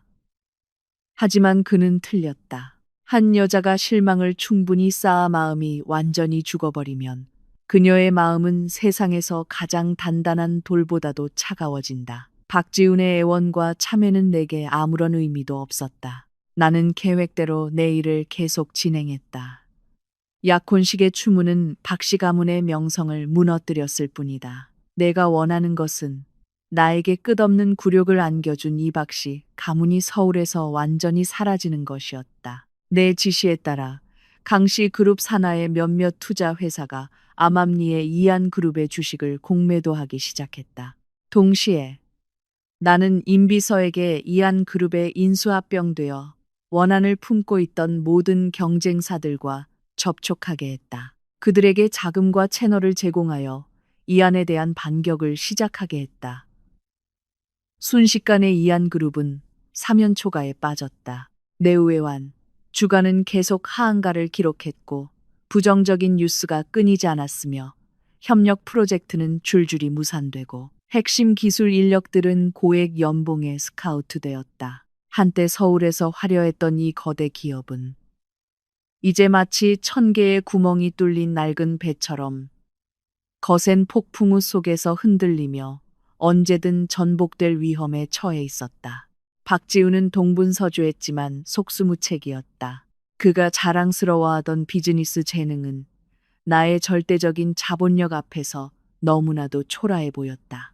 그리고 이 모든 일의 배우인 나, 강설이는 매일 한가롭게 빌라에 앉아 화면 속에서 계속 하락하는 이안의 주가를 보며 가끔 와인 한 잔을 마실 뿐이었다. 이 느낌은 마치 이미 결말을 아는 육성 시뮬레이션 게임을 하는 것 같았다. 단지 내가 키우는 것은 애완동물이 아니라 파멸을 향해 달려가는 원수라는 점이 다를 뿐이었다. 병원에서 김영희 여사는 회사의 상황을 전해 듣고 병세가 급격히 악화되었다. 하지만 그녀는 포기하지 않았다. 평생을 싸워온 이 여자가 어떻게 박씨 가문의 수십 년 된 기반이 무너지는 것을 눈뜨고 볼 수 있겠는가. 절망 속에서 그녀는 한 사람을 떠올렸다. 박씨 가문의 마지막 보루이자 버팀목으로 여겼던 거물, 서울의 용회장이었다. 수년 전 박씨 가문의 할아버지가 살아계실 때 우연한 기회에 용 회장을 도와준 적이 있었다. 용 회장은 그때 나중에 박씨 가문에 무슨 일이 생기면 서울로 자기를 찾아오라고 말했다. 비록 의례적인 말이었을지 모르지만 수년 동안 김 여사는 이 관계를 자랑거리로 삼아왔다. 이제 이 관계를 이용할 때가 왔다. 그녀는 의사의 만류에도 불구하고 병상에서 몸을 일으켜 오랫동안 묵혀두었던 그 전화번호로 직접 전화를 걸었다. 그날 오후 나는 다국적 화상 회의를 하고 있었다. 임비서가 문을 두드리고 들어와 휴대폰 하나를 건넸다. 발신자는 박지훈이었다. 나는 미간을 찌푸리고 무음 버튼을 눌렀다. 임비서에게 끊으라고 눈짓했다. 하지만 곧 전화가 다시 걸려왔다. 나는 조금 짜증이 나서 화면 속 금발의 그룹 임원들에게 excuse me라고 말한 후 전화를 받았다. 강설이. 전화기 너머 박지훈의 목소리는 더 이상 애원하는 톤이 아니었다. 오히려 이상하게도 다시 자신감을 되찾은 듯한 오만함이 묻어났다. 무슨 일이죠? 내 목소리는 차가웠다. 어머니께서 서울의 용 회장님을 모셨어. 오늘 밤 용 회장님께서 직접 서울로 오셔서 우리 박씨 가문을 위해 공의를 세워주실 거야. 용 회장. 그 이름을 듣자 나는 커피잔을 든 손이 살짝 멈칫했다. 강설이, 내 뒤에 대단한 사람이 있고 돈도 좀 있는 거 알아. 박지훈의 목소리에는 위협적인 기운이 가득했다. 하지만 용 회장님 같은 진짜 거물 앞에서는 내 그깟 수작은 통하지도 않아. 용 회장님은 서울에서 흑백 양도를 아우르는 분이야. 그분 말 한마디면 넌 서울에서 발도 못 붙이고 심지어 흔적도 없이 사라질 수도 있어. 나는 웃음이 터질 뻔했다. 용이라니. 할아버지 뒷공문이나 쫓아다니며 신발도 들어줄 자격이 없던 그 깡패가 언제부터 거물이 되었지. 그래서요? 나는 흥미롭다는 듯이 물었다. 그래서 너에게 마지막 기회를 주는 거야. 박지훈의 목소리는 마치 은혜를 베푸는 듯했다. 오늘 밤 7시 천상인간 클럽에서 용 회장님께서 직접 자리를 지키실 거야. 넌 그곳으로 와서 용 회장님 앞에서 우리 어머니께 무릎 꿇고 사죄해. 그리고 즉시 무조건 재결합을 선언하고 이안 그룹에 1조 원을 투자해. 네가 이 모든 걸 하면 그는 잠시 말을 멈추고 모든 것을 통제하는 듯한 자신감에 찬 어조로 말했다. 나는 과거는 잊고 내 남은 인생의 평안을 보장해 주지. 나는 전화기 너머 그의 어리석고 자신감 넘치는 목소리를 들으며 정말이지 측은한 생각이 들었다.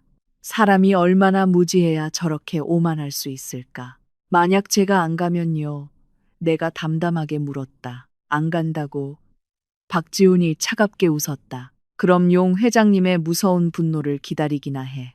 그때는 1조 원은커녕 내 전 재산을 다 털어도 내 목숨을 구할 수 없을 거야. 좋아요. 나는 전화를 끊고 휴대폰 화면을 보며 입가에 미소를 더욱 깊게 했다. 나는 다른 개인 휴대폰을 들어 용이라고 저장된 연락처를 찾아 메시지를 보냈다. 용, 나를 건드리겠다고 들었어. 3초 후 내 휴대폰이 미친 듯이 진동했다. 용에게서 걸려온 영상 통화였다. 내가 통화 버튼을 누르자 화면에는 살이 뒤룩뒤룩 찐 공포로 일그러진 얼굴이 나타났다. 배경 소리로는 비행기 엔진의 굉음이 들렸다. 아, 아가씨. 용 회장의 목소리는 채로 치듯 떨렸다. 오해입니다. 하늘이 무너질 오해입니다. 저 지금 서울 가는 비행기 아닙니다. 곧 도착합니다. 어디 계십니까? 제가 가서 무릎 꿇고 빌겠습니다. 나는 거의 울상이 된 그의 모습을 보며 담담하게 입을 열었다. 그럴 필요 없어. 저녁 7시, 천상인간. 연극은 끝까지 해야지. 그렇지 않으면 박씨 모자가 나를 위해 차려준 이 무대에 대한 예의가 아니잖아. 밤이 깊어지고 천상인간 클럽 앞에는 고급 차들이 즐비했다. 이곳은 서울 최고급 프라이빗 클럽으로 보안이 삼엄하여 아무나 들어올 수 없는 곳이었다. 오늘 밤 이곳은 박씨 가문이 통째로 빌렸다. 내가 도착했을 때 박지훈과 김영희 여사는 문 앞에서 곧 도착할 구세주 용 회장을 직접 맞이하고 있었다. 김 여사는 짙은 붉은색의 화려한 드레스를 입고 짙은 화장을 했지만 병색이 완연한 창백함은 감추지 못했다. 박지훈은 재벌 총수의 위엄을 되찾은 듯 정장을 말끔하게 차려입고 오만한 표정을 짓고 있었다. 그들은 내가 택시에서 혼자 내리는 것을 보고 눈에는 경멸과 무시를 감추지 않았다. 어이구, 정말 올 용기는 있네. 김 여사가 비꼬는 투로 말했다. 나는 네가 무서워서 집 밖으로 나오지도 못할 줄 알았는데. 강설이, 지금이라도 항복하면 늦지 않았어. 박지훈이 나를 내려다보며 마지막 자비를 베푸는 듯한 어조로 말했다. 들어가서 용 회장님께 무릎을 꿇고 태도를 공손하게 하면 용 회장님께서 내 목숨은 살려주실지도 몰라. 나는 이 두 광대를 무시하고 클럽 안으로 곧장 들어갔다. 클럽 최고급인 임페리얼 룸에는 이미 푸짐한 연회가 차려져 있었다. 하지만 테이블에는 자리가 3개뿐이었다. 상석은 용 회장을 위한 자리였고 나머지 2자리는 당연히 박씨 모자의 것이었다. 나에게는 앉을 자격조차 없었다. 강설이, 무릎 꿇어. 김 여사가 의자에 앉아 마치 여왕처럼 자기 발밑을 가리키며 차갑게 명령했다. 좀 이따 용 회장님 오시면 넌 여기서 무릎 꿇고 차나 따라 살 수 있을지는 내 행동에 달렸어. 박지훈은 옆에 앉아 유유히 차를 마시며 마치 이미 결말이 정해진 연극을 감상하는 듯했다. 그의 눈에 나는 곧 도살될 양이었고 그는 모든 것을 통제하는 사냥꾼이었다. 나는 그들의 그 소인배 같은 모습을 보며 지루함을 느꼈다. 나는 무릎 꿇지 않고 멋대로 의자 하나를 끌어와 그들에게서 가장 먼 자리에 앉았다. 그리고는 휴대폰을 꺼내 애니팡을 시작했다. 내 인연 방자하구나.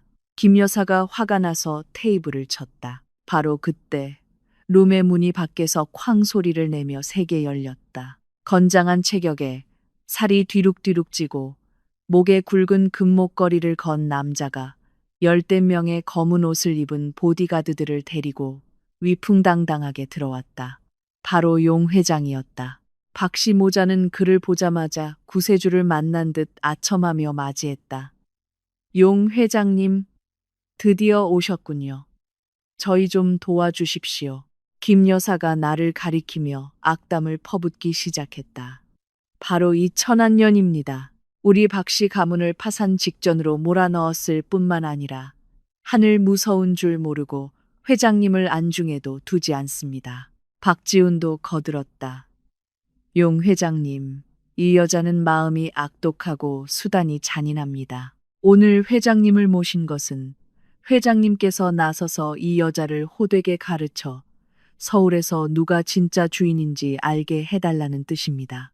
용 회장은 그들을 쳐다보지도 않았다. 그의 매서운 눈이 룸 안을 훑었다. 고개를 숙이고 한가롭게 휴대폰 게임을 하고 있는 그 모습을 보자 그의 건장한 몸이 눈에 띄게 굳어졌다. 그의 이마에는 순식간에 식은땀이 송골송골 맺혔다. 그는 힘겹게 침을 삼키고는 박씨 모자와 모든 보디가드들이 경악하는 가운데 모든 이의 눈알이 튀어나올 만한 행동을 했다. 그는 빠른 걸음으로 내 앞으로 다가와 쿵 소리를 내며 두 무릎을 바닥에 세게 꿇었다. 단단한 무릎뼈가 비싼 대리석 바닥에 부딪히는 둔탁한 소리는 마치 무거운 망치처럼 모든 이의 심장을 내리쳤다. 룸은 죽음과 같은 정적에 휩싸였다. 용 회장은 바닥에 무릎을 꿇고 채로 치듯 몸을 떨며 고개조차 들지 못했다. 그의 목소리는 거의 울음이 섞인 채 떨렸다. 아, 아가씨. 저 용이가 늦게 와서 죄송합니다. 죽을 죄를 지었습니다. 아가씨, 처벌해 주십시오. 아가씨? 부하. 박지훈과 김영희 여사의 얼굴은 마치 벼락이라도 맞은 듯 순식간에 굳어졌다. 그들은 그 자리에 돌처럼 굳어 눈은 동그랗게 뜨고 입은 달걀이 들어갈 만큼 벌어졌다. 뇌가 완전히 정지했다. 무슨 일이지? 그들이 구세주로 모셔온 서울의 지하 황제용 회장이 왜 저 강설이라는 시골뜨기 앞에서 무릎을 꿇고 자신을 부하라고 칭하는 거지? 분명 뭔가 잘못된 것이다. 용 회장님. 김 여사가 더듬거리며 입을 열었다. 목소리가 떨렸다. 혹시 사람을 잘못 보신 거 아닙니까? 쟤는 그냥 시골에서 올라온 가난뱅이에요. 우리 박씨 가문이 3년이나 먹여 살렸다고요. 짝! 맑고 경쾌한 따기 소리가 김 여사의 말을 끊었다. 용 회장이 맹렬히 돌아보며 온 힘을 다해 김 여사의 늙은 뺨을 후려쳤다. 네, 더러운 입 닥쳐. 용 회장의 표정은 사람이라도 잡아먹을 듯 흉악했다. 내 눈깔은 장식이냐? 내 앞에 계신 분이 누군지 알아? 이분은 서울 강씨 가문의 주인이시자 전 세계 최대의 숨겨진 재벌의 유일한 상속녀, 강설이 아가씨시다. 너희 같은 작은 박씨 가문은커녕 나용 회장도 아가씨 앞에서는 신발도 들어줄 자격 없는 개새끼에 불과해. 서울 강씨 가문 전 세계 최대의 숨겨진 재벌. 이 몇 마디는 마치 천둥벼락처럼 연이어 박지훈과 김 여사의 머리 위로 떨어져 그들의 마지막 남은 이성마저 산산조각냈다. 그들은 바닥에 주저앉아 잿빛 얼굴로 텅 빈 눈으로 입으로는 불가능해, 이건 불가능해 라고 중얼거렸다. 그들이 3년 동안 모욕하고 기생충으로 여겼던 그 여자가 그들이 감히 우러러볼 자격조차 없는 구름 위의 존재일 줄이야. 그들은 믿고 싶지 않았다. 그러나 현실은 잔혹했다. 룸벽에 걸린 LCD TV에서는 원래 경제 뉴스가 나오고 있었다. 그때 갑자기 긴급 속보가 떴다. 아나운서는 또렷한 목소리로 보도했다. 본 방송 최신 소식입니다. 전 세계 최대의 재벌인 강씨 그룹이 방금 서울 이안 그룹의 전액 인수를 공식 발표했습니다.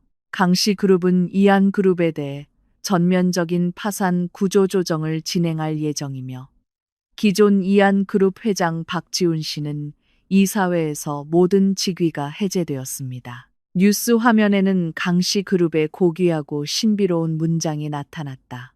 그것은 순금으로 만든 용이 태양을 감싸는 문장이었다. 이 문장, 박지훈은 예전에 세계 최고급 경제 잡지에서 한 번 본 적이 있었다. 당시 기사에서는 이 문장을 가진 가문이 전 세계 경제의 30% 이상을 장악하고 있다고 했다.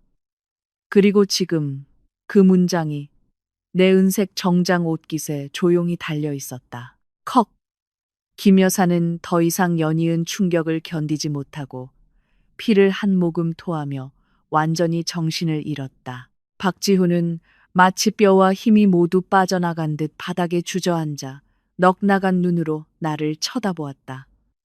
그는 마침내 모든 것을 깨달았다. 왜 은행이 갑자기 대출을 끊었는지, 왜 공급업체들이 일제히 계약을 파기했는지, 왜 이 행장님이 나에게 굽실거렸는지.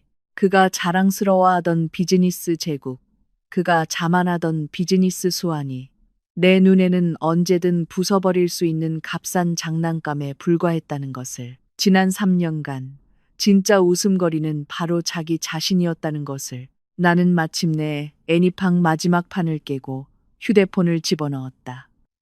나는 일어서서 발밑에 이 가련하고도 증오스러운 두 사람을 내려다보았다. 마치 더러운 개미 두 마리를 보는 것 같았다. 내 목소리는 마치 하늘 위에서 내려오는 신의 판결처럼 차갑고 심판의 기운이 가득했다. 박지훈, 김영희, 나의 세계에 온 것을 환영한다. 이제 게임은 끝났어. 나는 더 이상 그 절망에 빠진 모자를 쳐다보지 않고 천상인간을 나섰다. 남은 일은 용 회장과 내 변호인단이 알아서 처리할 것이다. 그 후 며칠간 서울에서는 교과서적인 재벌가 몰락기가 상연되었다. 먼저 경제적인 청산이었다. 내 변호인단은 번개 같은 속도로 이안 그룹에 진주했다. 그들은 내가 이미 회수한 빌라를 포함하여 박씨 가문의 모든 자산을 압류했다. 그들 명의의 모든 부동산, 고급차, 주식, 예금, 모든 계좌, 많은 모든 거래 내역이 낱낱이 조사되었다. 그 결과 박씨 가문은 이미 자산보다 부채가 많았을 뿐만 아니라 여러 건의 사기 및 탈세 혐의도 드러났다. 한때 서울에서 화려했던 이 가문은 그 화려한 겉모습 아래 이미 썩어 문드러진 껍데기에 불과했다. 그들을 기다리는 것은 법의 가장 엄중한 제재였다. 김영희 여사는 병원에서 깨어난 후 잃어버린 모든 것을 슬퍼할 겨를도 없이 경찰에 연행되었다. 그녀는 사기, 상해, 교사 등 여러 혐의로 기소되었다. 증거는 명백했고 반박의 여지가 없었다. 그녀가 경찰차에 오르는 순간 그녀는 저 멀리 차 안에 서 있는 나를 보았다. 그녀는 미친 듯이 달려와 차창을 사이에 두고 앙상한 손가락으로 미친 듯이 유리를 두드렸다. 입에서는 처절한 울부짖음이 터져나왔다. 강설이, 내가 잘못했어. 내가 정말 잘못했어. 제발 날 용서해줘. 지훈이 얼굴을 봐서라도 이번 한 번만 용서해줘. 나는 차창을 올렸다. 그녀의 그 추악한 얼굴과 귀에 거슬리는 울부짖음을 차단했다. 용서? 그녀가 나를 알도 못 낳는 암탉이라고 모욕했을 때 그녀는 나를 용서할 생각을 했을까? 그녀가 최유라를 데려와 그 가짜 임신 소동을 꾸몄을 때 그녀는 나를 용서할 생각을 했을까? 그녀가 가장 악독한 말로 아들의 비밀을 지켜주고 자존심을 지켜준 며느리인 나를 저주했을 때 그녀는 나를 용서할 생각을 했을까? 인과응보, 자업자득이다. 그녀의 지금 처지는 스스로 자초한 결과일 뿐이다. 결국 김영희 여사는 여러 죄가 병합되어 징역 15년을 선고받았다. 서울에서 평생을 위세등등하게 살아온 이 여자의 남은 인생은 차가운 철창 안에서 보내게 될 것이다. 그리고 한때 오만방자했던 최유라의 최후는 더욱 비참했다. 박씨 가문의 비호를 잃자 그녀가 사치스러운 생활을 유지하기 위해 빌린 사채업자들이 즉시 그녀를 찾아왔다. 채권자들은 그녀를 감금하고 폭행하며 빚을 갚기 위해 몸을 팔도록 강요했다. 그녀는 모욕을 견디지 못하고 기회를 봐서 도망쳤지만 이미 무일푼에 갈 곳 없는 신세였다. 한 번은 내가 차를 몰고 한 고가도로를 지나가다가 우연히 익숙한 모습을 보았다. 남루한 옷차림에 온몸에서 악취를 풍기는 한 노숙자가 다리 밑에 웅크리고 앉아 쓰레기통에서 음식을 뒤지고 있었다. 그녀의 머리카락은 마른 풀처럼 헝클어져 있었고 얼굴은 때로 가득해 원래 모습을 알아볼 수 없었다. 하지만 그 눈, 원망과 불만으로 가득 찬 그 눈은 내가 아는 최유라였다. 우리의 시선이 허공에서 마주쳤다. 그녀는 나를 알아봤고 내가 몰고 있는 전 세계 한정판 부가티도 알아봤다. 그녀는 잠시 멈칫하더니 이내 미친 듯이 달려와 내 차를 막으려 했다. 강설이, 다 너 때문이야. 네가 날 이렇게 비참하게 만들었어. 내가 죽어서도 널 가만두지 않을 거야. 나는 차를 세우지 않았다. 속도조차 줄이지 않았다. 스포츠카는 굉음을 내며 지나갔고 튀어오른 물웅덩이가 그녀의 더러운 몸을 흠뻑 적셨다. 이런 사람에게는 한 번 더 쳐다보는 것조차 시간 낭비라고 생각했다. 박지훈에 대해서는 나는 그를 완전히 끝장내지는 않았다. 그처럼 자존심 강하고 자만심에 찬 남자에게는 죽는 것보다 살아있는 것이 만 배는 더 고통스러울 것이라는 것을 알았기 때문이다. 나는 그의 모든 것을 빼앗았다. 그의 회사, 그의 재산, 그의 지위, 그의 가족.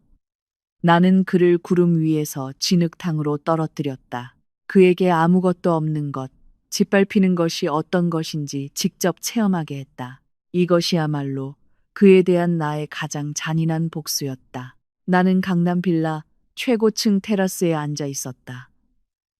앞에 아이패드에서는 이안 그룹의 주가 곡선이 실시간으로 움직이고 있었다. 원래는 비교적 안정적이었던 녹색 선이 이제는 실이 끊어진 연처럼 수직으로 추락하고 있었다. 약혼식 소동이 벌어진 지 벌써 일주일이 지났다. 서울 전체가 박씨 가문의 웃음거리를 기다리고 있었다. 나는 커피를 들어 한 모금 마셨다. 쓴맛이 혀끝에 퍼졌다. 그때 임비서가 빠른 걸음으로 테라스로 올라왔다. 손에는 진동하는 휴대폰이 들려 있었다. 아가씨, 박지훈 씨가 아래에서 3시간째 기다리고 있습니다. 임비서의 목소리에는 경멸이 섞여 있었다. 만약 만나주시지 않으면 이 꼭대기에서 뛰어내리겠다고 합니다. 나는 비웃음을 터뜨렸다. 손가락이 화면에 하한가 데이터를 스쳤다. 이제는 울고불고 매달리는 수법까지 배웠군.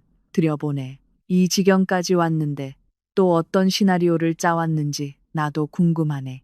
5분 후 박지훈이 비틀거리며 내 앞에 나타났다. 그는 더 이상 의기양양하던 이안그룹의 대표가 아니었다. 구겨진 정장을 입고 턱에는 수염이 덥수룩했으며 눈에는 핏발이 서 있었다. 그는 나를 보자마자 다리에 힘이 풀려 그대로 바닥에 무릎을 꿇었다. 서리 씨, 제발 그만둬. 그의 목소리는 사포로 바닥을 긁는 것처럼 쉬어 있었고 뼛속까지 비굴했다. 나는 일어나지 않고 그저 그를 내려다보며 손가락으로 대리석 테이블을 무의식적으로 두드렸다. 맑은 타닥 소리가 났다. 박 대표님, 무슨 말씀이신지 모르겠네요. 저는 법을 준수하는 사업가입니다. 이안 주가가 폭락한 건 당신 가문의 품행이 단정치 못하고 경영을 잘못했기 때문이지. 저 같은 전처와 무슨 상관이 있겠어요? 가식 떨지 마. 박지훈이 맹렬히 고개를 들었다. 눈에는 뒤틀린 광기가 번뜩였다. 너야. 네가 뒤에서 이안을 공매도하고 모든 공급망을 끊었어. 강설이, 네가 도대체 어떤 대단한 사람을 만났는지는 모르겠지만 3년 부부였는데 꼭 이렇게까지 잔인하게 굴어야겠어? 나는 커피 잔을 내려놓고 몸을 앞으로 기울였다. 눈빛은 얼음처럼 차가웠다. 박지훈, 당신 어머니가 연회에서 나를 모욕하는 걸 묵인했을 때 당신은 잔인하다고 생각했어. 최유라가 그 가짜 임신 진단서를 들고 내 앞에서 거들먹거리는 걸 내버려뒀을 때 당신은 잔인하다고 생각했어. 당신이 3년 전에 이미 정관 수술을 받았다는 걸 알면서도 뻔뻔하게 나에게 불임이라는 오명을 씌우고 온갖 손가락질을 받게 했을 때 당신은 잔인하다고 생각했냐고. 박지훈의 얼굴이 순식간에 창백해졌다. 그는 입을 벌린 채 물 밖으로 나온 물고기처럼 한동안 아무 말도 하지 못했다. 너 알고 있었어?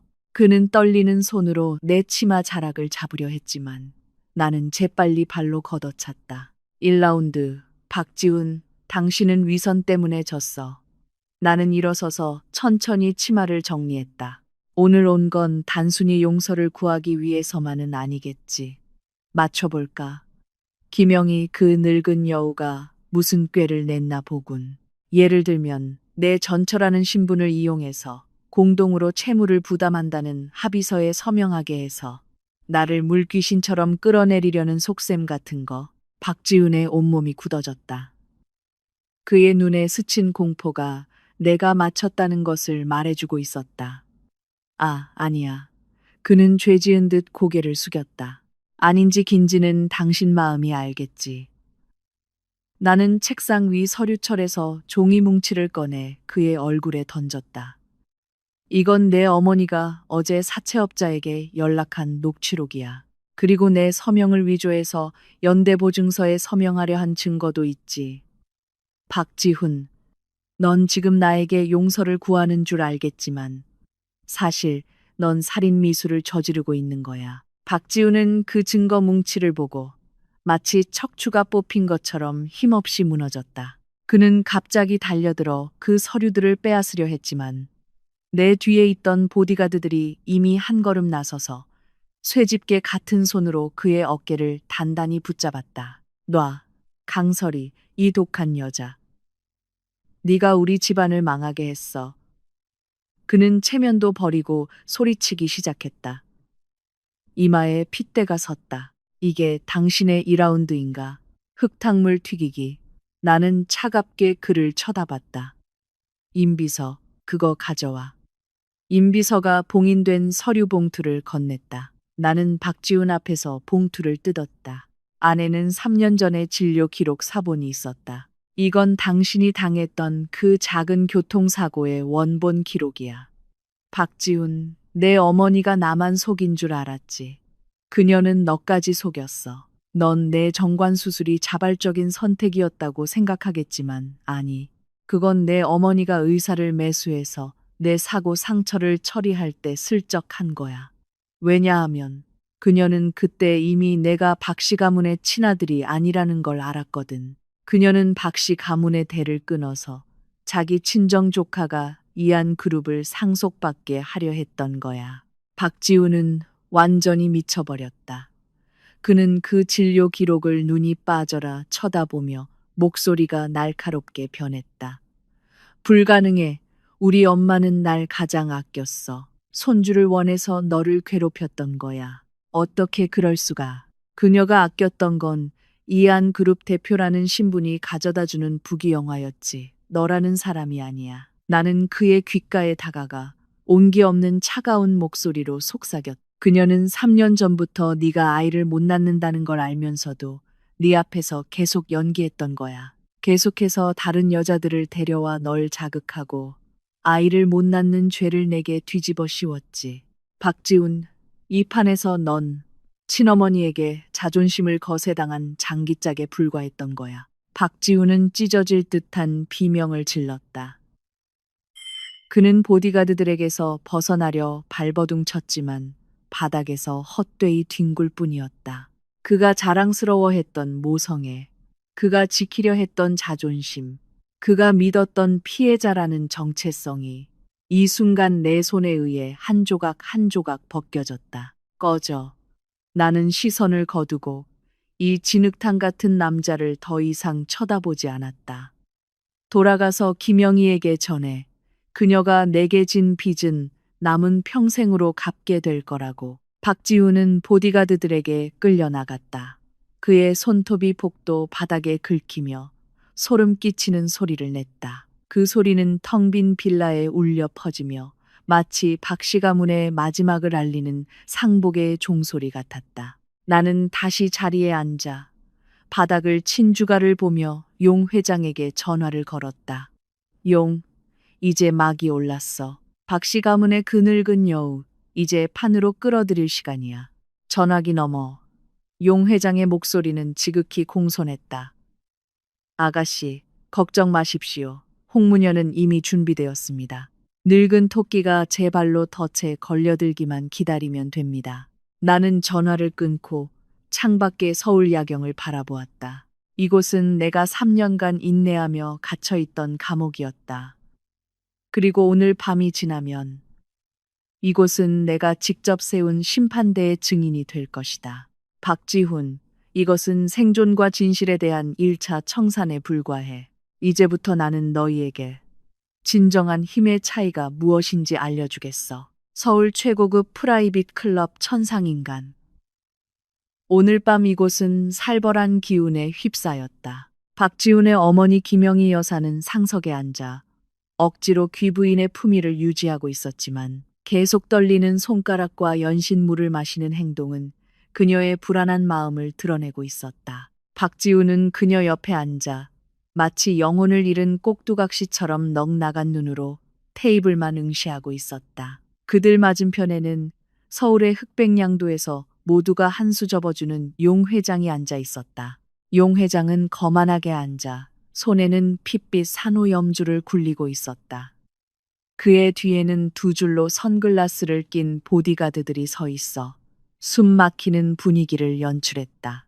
용 회장님, 보십시오. 저 강설이라는 년이 정말 너무합니다. 김 여사가 찻잔을 내려놓으며 목소리에 일부러 억울함을 담았다. 저 시골뜨기 계집애가 여우 같은 수법 좀 배웠다고 외부 세력과 결탁해서 우리 이안을 죽이려고 합니다. 회장님께서는 예전에 제 시아버님과 생사를 나눈 사이 아니십니까? 용 회장은 눈꺼풀도 들지 않고 낮은 목소리로 말했다. 박 노부인 말씀은 나더러 그 계집애를 좀 손봐달라는 뜻인가? 손보는 것뿐만이 아닙니다. 김 여사의 눈에 도끼가 스쳤다. 그녀는 목소리를 낮췄다. 저는 걔가 재산 포기각서에 서명하게 해서 걔의 명의의 부동산과 주식을 전부 토해내게 하고 싶습니다. 그리고 나서 서울에서 완전히 사라지게 만들어야 합니다. 사라진다는 말에 박지훈의 몸이 살짝 떨렸지만 그는 결국 침묵하며 고개를 숙였다. 지금 그의 머릿속은 온통 그 진료 기록과 어머니의 계략에 대한 생각뿐이었다. 하지만 그에게는 선택의 여지가 없었다. 박씨 가문이 무너지면 그도 살 수 사라진다. 용 회장이 차갑게 웃었다. 염주를 굴리는 속도가 빨라졌다. 박 노부인, 욕심이 과하시군. 용 회장님께서만 나서주신다면 이 안이 되찾는 프로젝트의 지분 30%를 드리겠습니다. 김 여사가 다급하게 미끼를 던졌다. 바로 그때 룸의 문이 조용히 열렸다. 나는 온통 검은색의 장식 없는 긴 드레스를 입고 있었지만 그 순간 모든 시선을 사로잡았다. 나는 하이힐을 신고 안정된 걸음으로 한 걸음 한 걸음 테이블 끝으로 걸어갔다. 강설이, 네가 정말 올 줄이야. 김 여사는 나를 보자마자 억눌렀던 분노가 폭발했다. 그녀는 테이블을 세게 치며 내 코를 가리키며 소리쳤다. 무릎 꿇어. 용 회장님 앞에서 박씨 가문에 사죄하라고. 나는 의자 하나를 끌어와 아무렇지 않게 앉았다. 심지어 스스로에게 차 한 잔을 따랐다. 김 여사님, 중풍이 아직 다 낫지 않으셨으면 화를 좀 가라앉히시죠. 나는 찻잔을 들어 김을 불며 담담한 어조로 말했다. 너 죽고 싶어. 김 여사가 용 회장을 쳐다봤다. 용 회장님, 보십시오. 이 어른도 몰라보는 천한년을. 손 좀 봐주십시오. 박지훈도 고개를 들고 복잡한 눈빛으로 나를 쳐다봤다. 설희 씨, 그냥 잘못했다고 해. 용 회장님이 계시니 넌 이길 수 없어. 그 재산들만 돌려주면 내가 용 회장님께 목숨만은 살려달라고 부탁할게. 나는 박지훈의 그 가식적인 모습을 보고 있자니 웃음만 나왔다. 박 대표님, 내가 말했던 거 잊었나 보군요. 이제 게임의 룰이 바뀌었다고. 그때 용 회장이 마침내 일어섰다. 김 여사는 크게 기뻐하며 용 회장이 직접 나서는 줄 알았다. 그녀는 잠시 후 어떻게 내 뺨을 때리고 어떻게 뜨거운 찬물을 내 얼굴에 부을지까지 상상하고 있었다. 용 회장님, 빨리 제 다리부터 부러뜨려 주세요. 어디서 또. 김 여사의 말은 목이 졸린 오리처럼 갑자기 끊겼다. 모든 이가 경악하는 가운데 서울에서 막강한 권력을 휘두르던 그 용 회장이 김 여사를 지나쳐 곧장 내 앞으로 걸어왔다. 그리고 그의 거대한 몸이 쿵 소리를 내며 무너져 내렸다. 무릎이 바닥에 닿는 소리가 조용한 룸 안에서 유난히 크게 울렸다.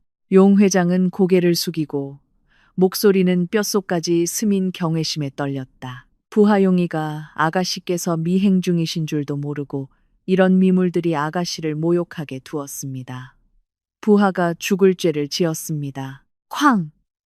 김 여사는 벼락을 맞은 듯 의자에 굳어버렸다. 눈알이 튀어나올 지경이었다.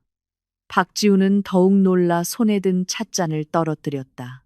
뜨거운 물이 다리에 쏟아졌지만 그는 움직일 생각조차 못했다.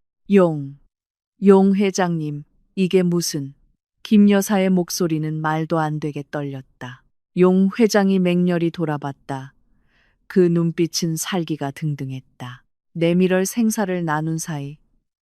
김영희, 넌 이분이 누군지 알아?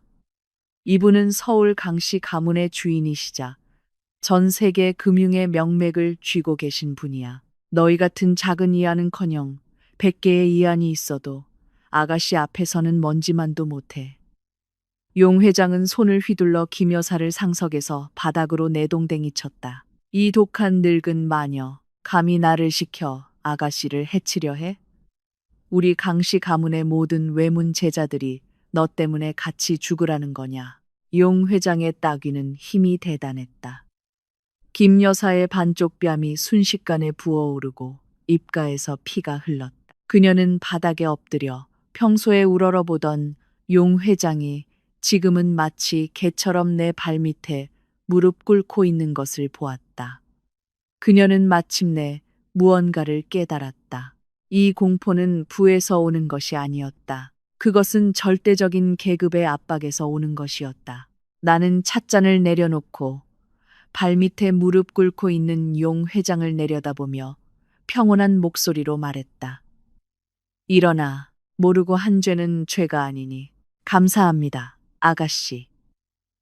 용 회장은 전전긍긍하며 일어나 내 뒤로 물러나 가장 충성스러운 경호원처럼 섰다. 나는 힘없이 쓰러진 박지훈 앞으로 걸어가 허리를 숙여 그의 눈을 똑바로 쳐다봤다. 박지훈, 방금 누가 주인이라고 했지? 박지훈의 입술이 움직였지만 한마디도 내뱉지 못했다.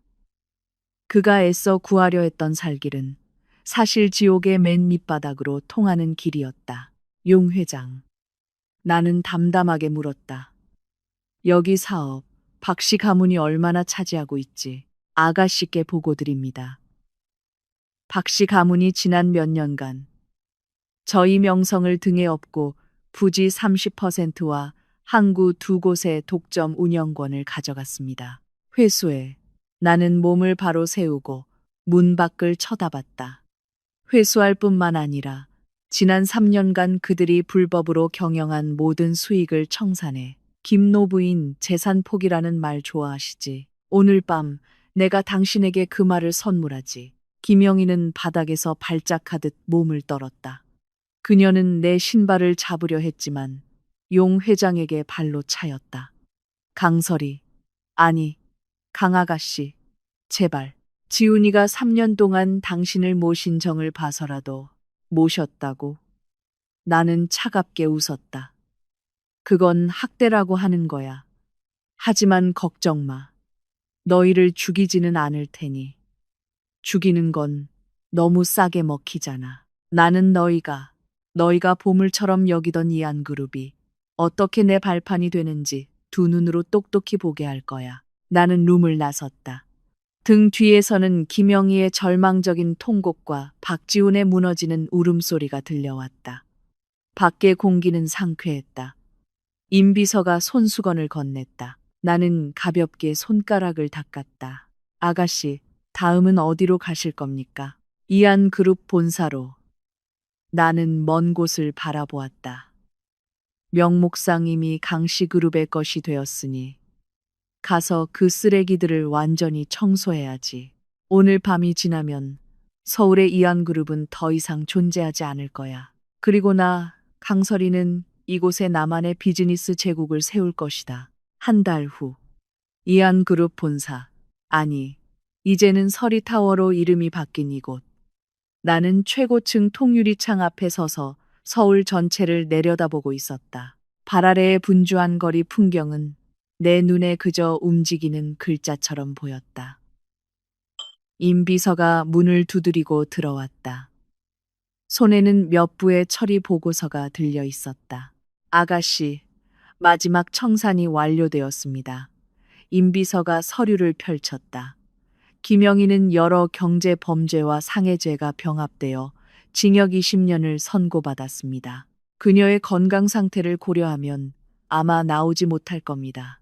나는 고개를 끄덕이며 창밖의 구름을 보았다. 내 귓가에서 비명을 지르고 저주를 퍼붓고 진료 기록을 위조했던 그 미친 여자는 결국 자신이 가장 중요하게 여겼던 법 앞에서 완전히 자유를 잃었다. 박지훈은 그는 강씨그룹에서 제공한 퇴직금을 거부했습니다. 듣기로는 판자촌에서 짐꾼 일을 구했지만 예전에 곱게 자란 탓에 허리를 다쳐 지금은 부두에서 창고를 지키며 하루에 몇만 원을 번다고 합니다. 임비서는 잠시 말을 멈췄다. 그리고 최유라는 그 보디가드 강기사는 돈을 받고 동남아로 가버려 그녀를 전혀 돌보지 않았습니다. 그녀는 그날 클럽 밖에서 사채업자들에게 잡혀가 지금은 교외의 한지아 안마시술소에 있다고 합니다. 정신이 온전치 못하다는 소문입니다. 이것이 내가 원했던 결말이다. 단순한 죽음이 아니라 그들이 진흙탕 속에서 내가 그들이 영원히 닿을 수 없는 높은 곳에 서 있는 것을 똑똑히 보게 하는 것. 아가씨, 박지훈이 오늘 아침 부두에서 자해를 했습니다. 임비서의 목소리가 낮아졌다. 사람을 통해 편지를 보내왔는데 마지막으로 아가씨를 뵙고 싶다고 합니다. 3년 전 그 비밀의 마지막 조각을 아가씨께 드리겠다고 합니다. 나는 잠시 침묵했다. 마지막 조각, 박씨 가문 옛집 폐허로 데려가. 나는 담담하게 말했다. 그곳은 은원이 시작된 곳이니 그곳에서 끝내야지. 서울교회, 한때 화려했던 박씨 가문의 옛집. 이제는 압류되어 정원은 황량하고 마른 잎만 가득했다. 박지훈은 낡은 문턱에 앉아 있었다. 그의 오른쪽 다리는 부자연스럽게 뒤틀려 있었는데 자해로 남은 상처였다. 그는 고개를 들어 나를 보았다. 눈에는 더 이상 증오가 없었고 죽은 물처럼 텅 빈 공허함만 남아 있었다. 왔군. 그의 목소리는 바람 새는 풍로 같았다. 나는 그에게서 5걸음 떨어진 곳에 섰다. 내 뒤에 검은 트렌치 코트가 가을 바람에 펄럭였다. 할 말 있으면 빨리 해. 나 바빠. 박지훈은 자조적인 미소를 지었다. 그는 품에서 녹슨 문장 하나를 꺼냈다. 그것은 놀랍게도 강씨 가문에서 오래전에 잃어버렸던 반개의 신물이었다. 3년 전 할아버지께서 임종하시기 전에 이걸 내게 주셨어. 이게 네가 박씨 가문에 시집온 진짜 이유라고 하셨지. 강설이, 나는 줄곧 네가 박씨 가문에 빌붙으려고 내게 몸을 낮춘 줄 알았어. 할아버지께서 이미 나의 평범함과 어머니의 악독함을 꿰뚫어 보셨다는 건 꿈에도 몰랐지. 그는 기침을 2번 하더니 피 섞인 가래를 뱉었다. 할아버지께서는 그 문장 안에 편지를 남기셨어. 만약 네가 언젠가 견딜 수 없게 되면 이것만 너에게 돌려주면 네가 박씨 가문에 입은 은혜를 봐서라도 내게 살기를 열어줄 거라고. 하지만 그 편지는 우리 어머니가 태워버렸어. 내가 친아들이 아니라는 걸 알까봐. 내가 이 문장을 가지고 강씨 가문에 가서 혜택을 요구할까봐 두려웠던 거지. 박지훈이 나를 보며 눈가가 촉촉해졌다. 강설이, 3년 동안 널 사랑하지 않았던 건 아니야. 하지만 네가 그렇게 뛰어난 걸 볼 때마다, 네가 집안을 완벽하게 꾸려나가는 걸 볼 때마다 나는 자괴감을 느꼈어. 우리 어머니는 나에게 말했지. 너를 억눌러서 네가 아무것도 아닌 존재라고 느끼게 만들어야만 네가 영원히 나를 떠나지 않을 거라고. 나는 그 말을 믿었어. 나는 조용히 들었다. 마음에는 아무런 파문도 일지 않았다. 이게 당신의 비밀인가? 자격지심 때문에 폭력을 휘두르고 탐욕 때문에 침묵하고. 나는 그를 보았다. 눈빛은 쇠처럼 차가웠다. 박지훈, 할아버지의 은혜는 3년 전 그 교통사고 때 내가 당신 목숨을 구해주면서 이미 다 갚았어. 이 3년간 내가 내게 준 고통은 내가 내게 진 빚이야. 죽어서 염라대왕에게 갚도록 해. 나는 몸을 돌려 떠나려 했다. 강설이, 그가 갑자기 소리쳤다. 다시 결혼할 거야. 나는 걸음을 멈추고 고개를 돌렸다. 햇살이 내 옆얼굴에 쏟아져 완벽한 윤곽을 그렸다. 나는 강씨 가문의 왕이야. 왕은 누구에게도 의지할 필요가 없어. 더더욱 결혼으로 존재를 증명할 필요는 없지. 박지훈, 당신 눈에 보이던 천장은 언제나 내 발밑의 바닥에 불과했어. 나는 큰 걸음으로 저 멀리 주차된 롤스로이스를 향해 걸어갔다. 다시는 뒤돌아보지 않았다. 등 뒤에서 박지훈의 억눌린 울음소리가 들려왔다. 그는 그 폐허 속에서 자신이 원래는 찬란하게 빛날 수 있었던 일생을 자기 손으로 묻어버렸다. 회사로 돌아오자 최고급 정상회담 초대장 한 부가 내 책상 위에 놓여 있었다. 아가씨, 로스차일드 가문의 루카스 씨께서 초청장을 보내왔습니다. 내일 밤 자선 경매에서 글로벌 컴퓨팅 센터 협력에 대해 아가씨와 논의하고 싶다고 합니다. 임비서의 눈에는 숭배의 빛이 담겨 있었다. 나는 그 금박 초대장을 들어 옆에 휴지통에 아무렇게나 던져 넣었다. 루카스에게 전해. 협력하고 싶으면 직접 제안서를 들고 내 사무실로 찾아오라고. 내 시간은 비싸. 접대에 낭비할 시간 없어. 임비서는 잠시 멈칫하더니 이내 미소 지었다. 알겠습니다, 대표님. 지금의 나는 더 이상 누군가의 소개를 통해 내 가치를 증명할 필요가 없었다.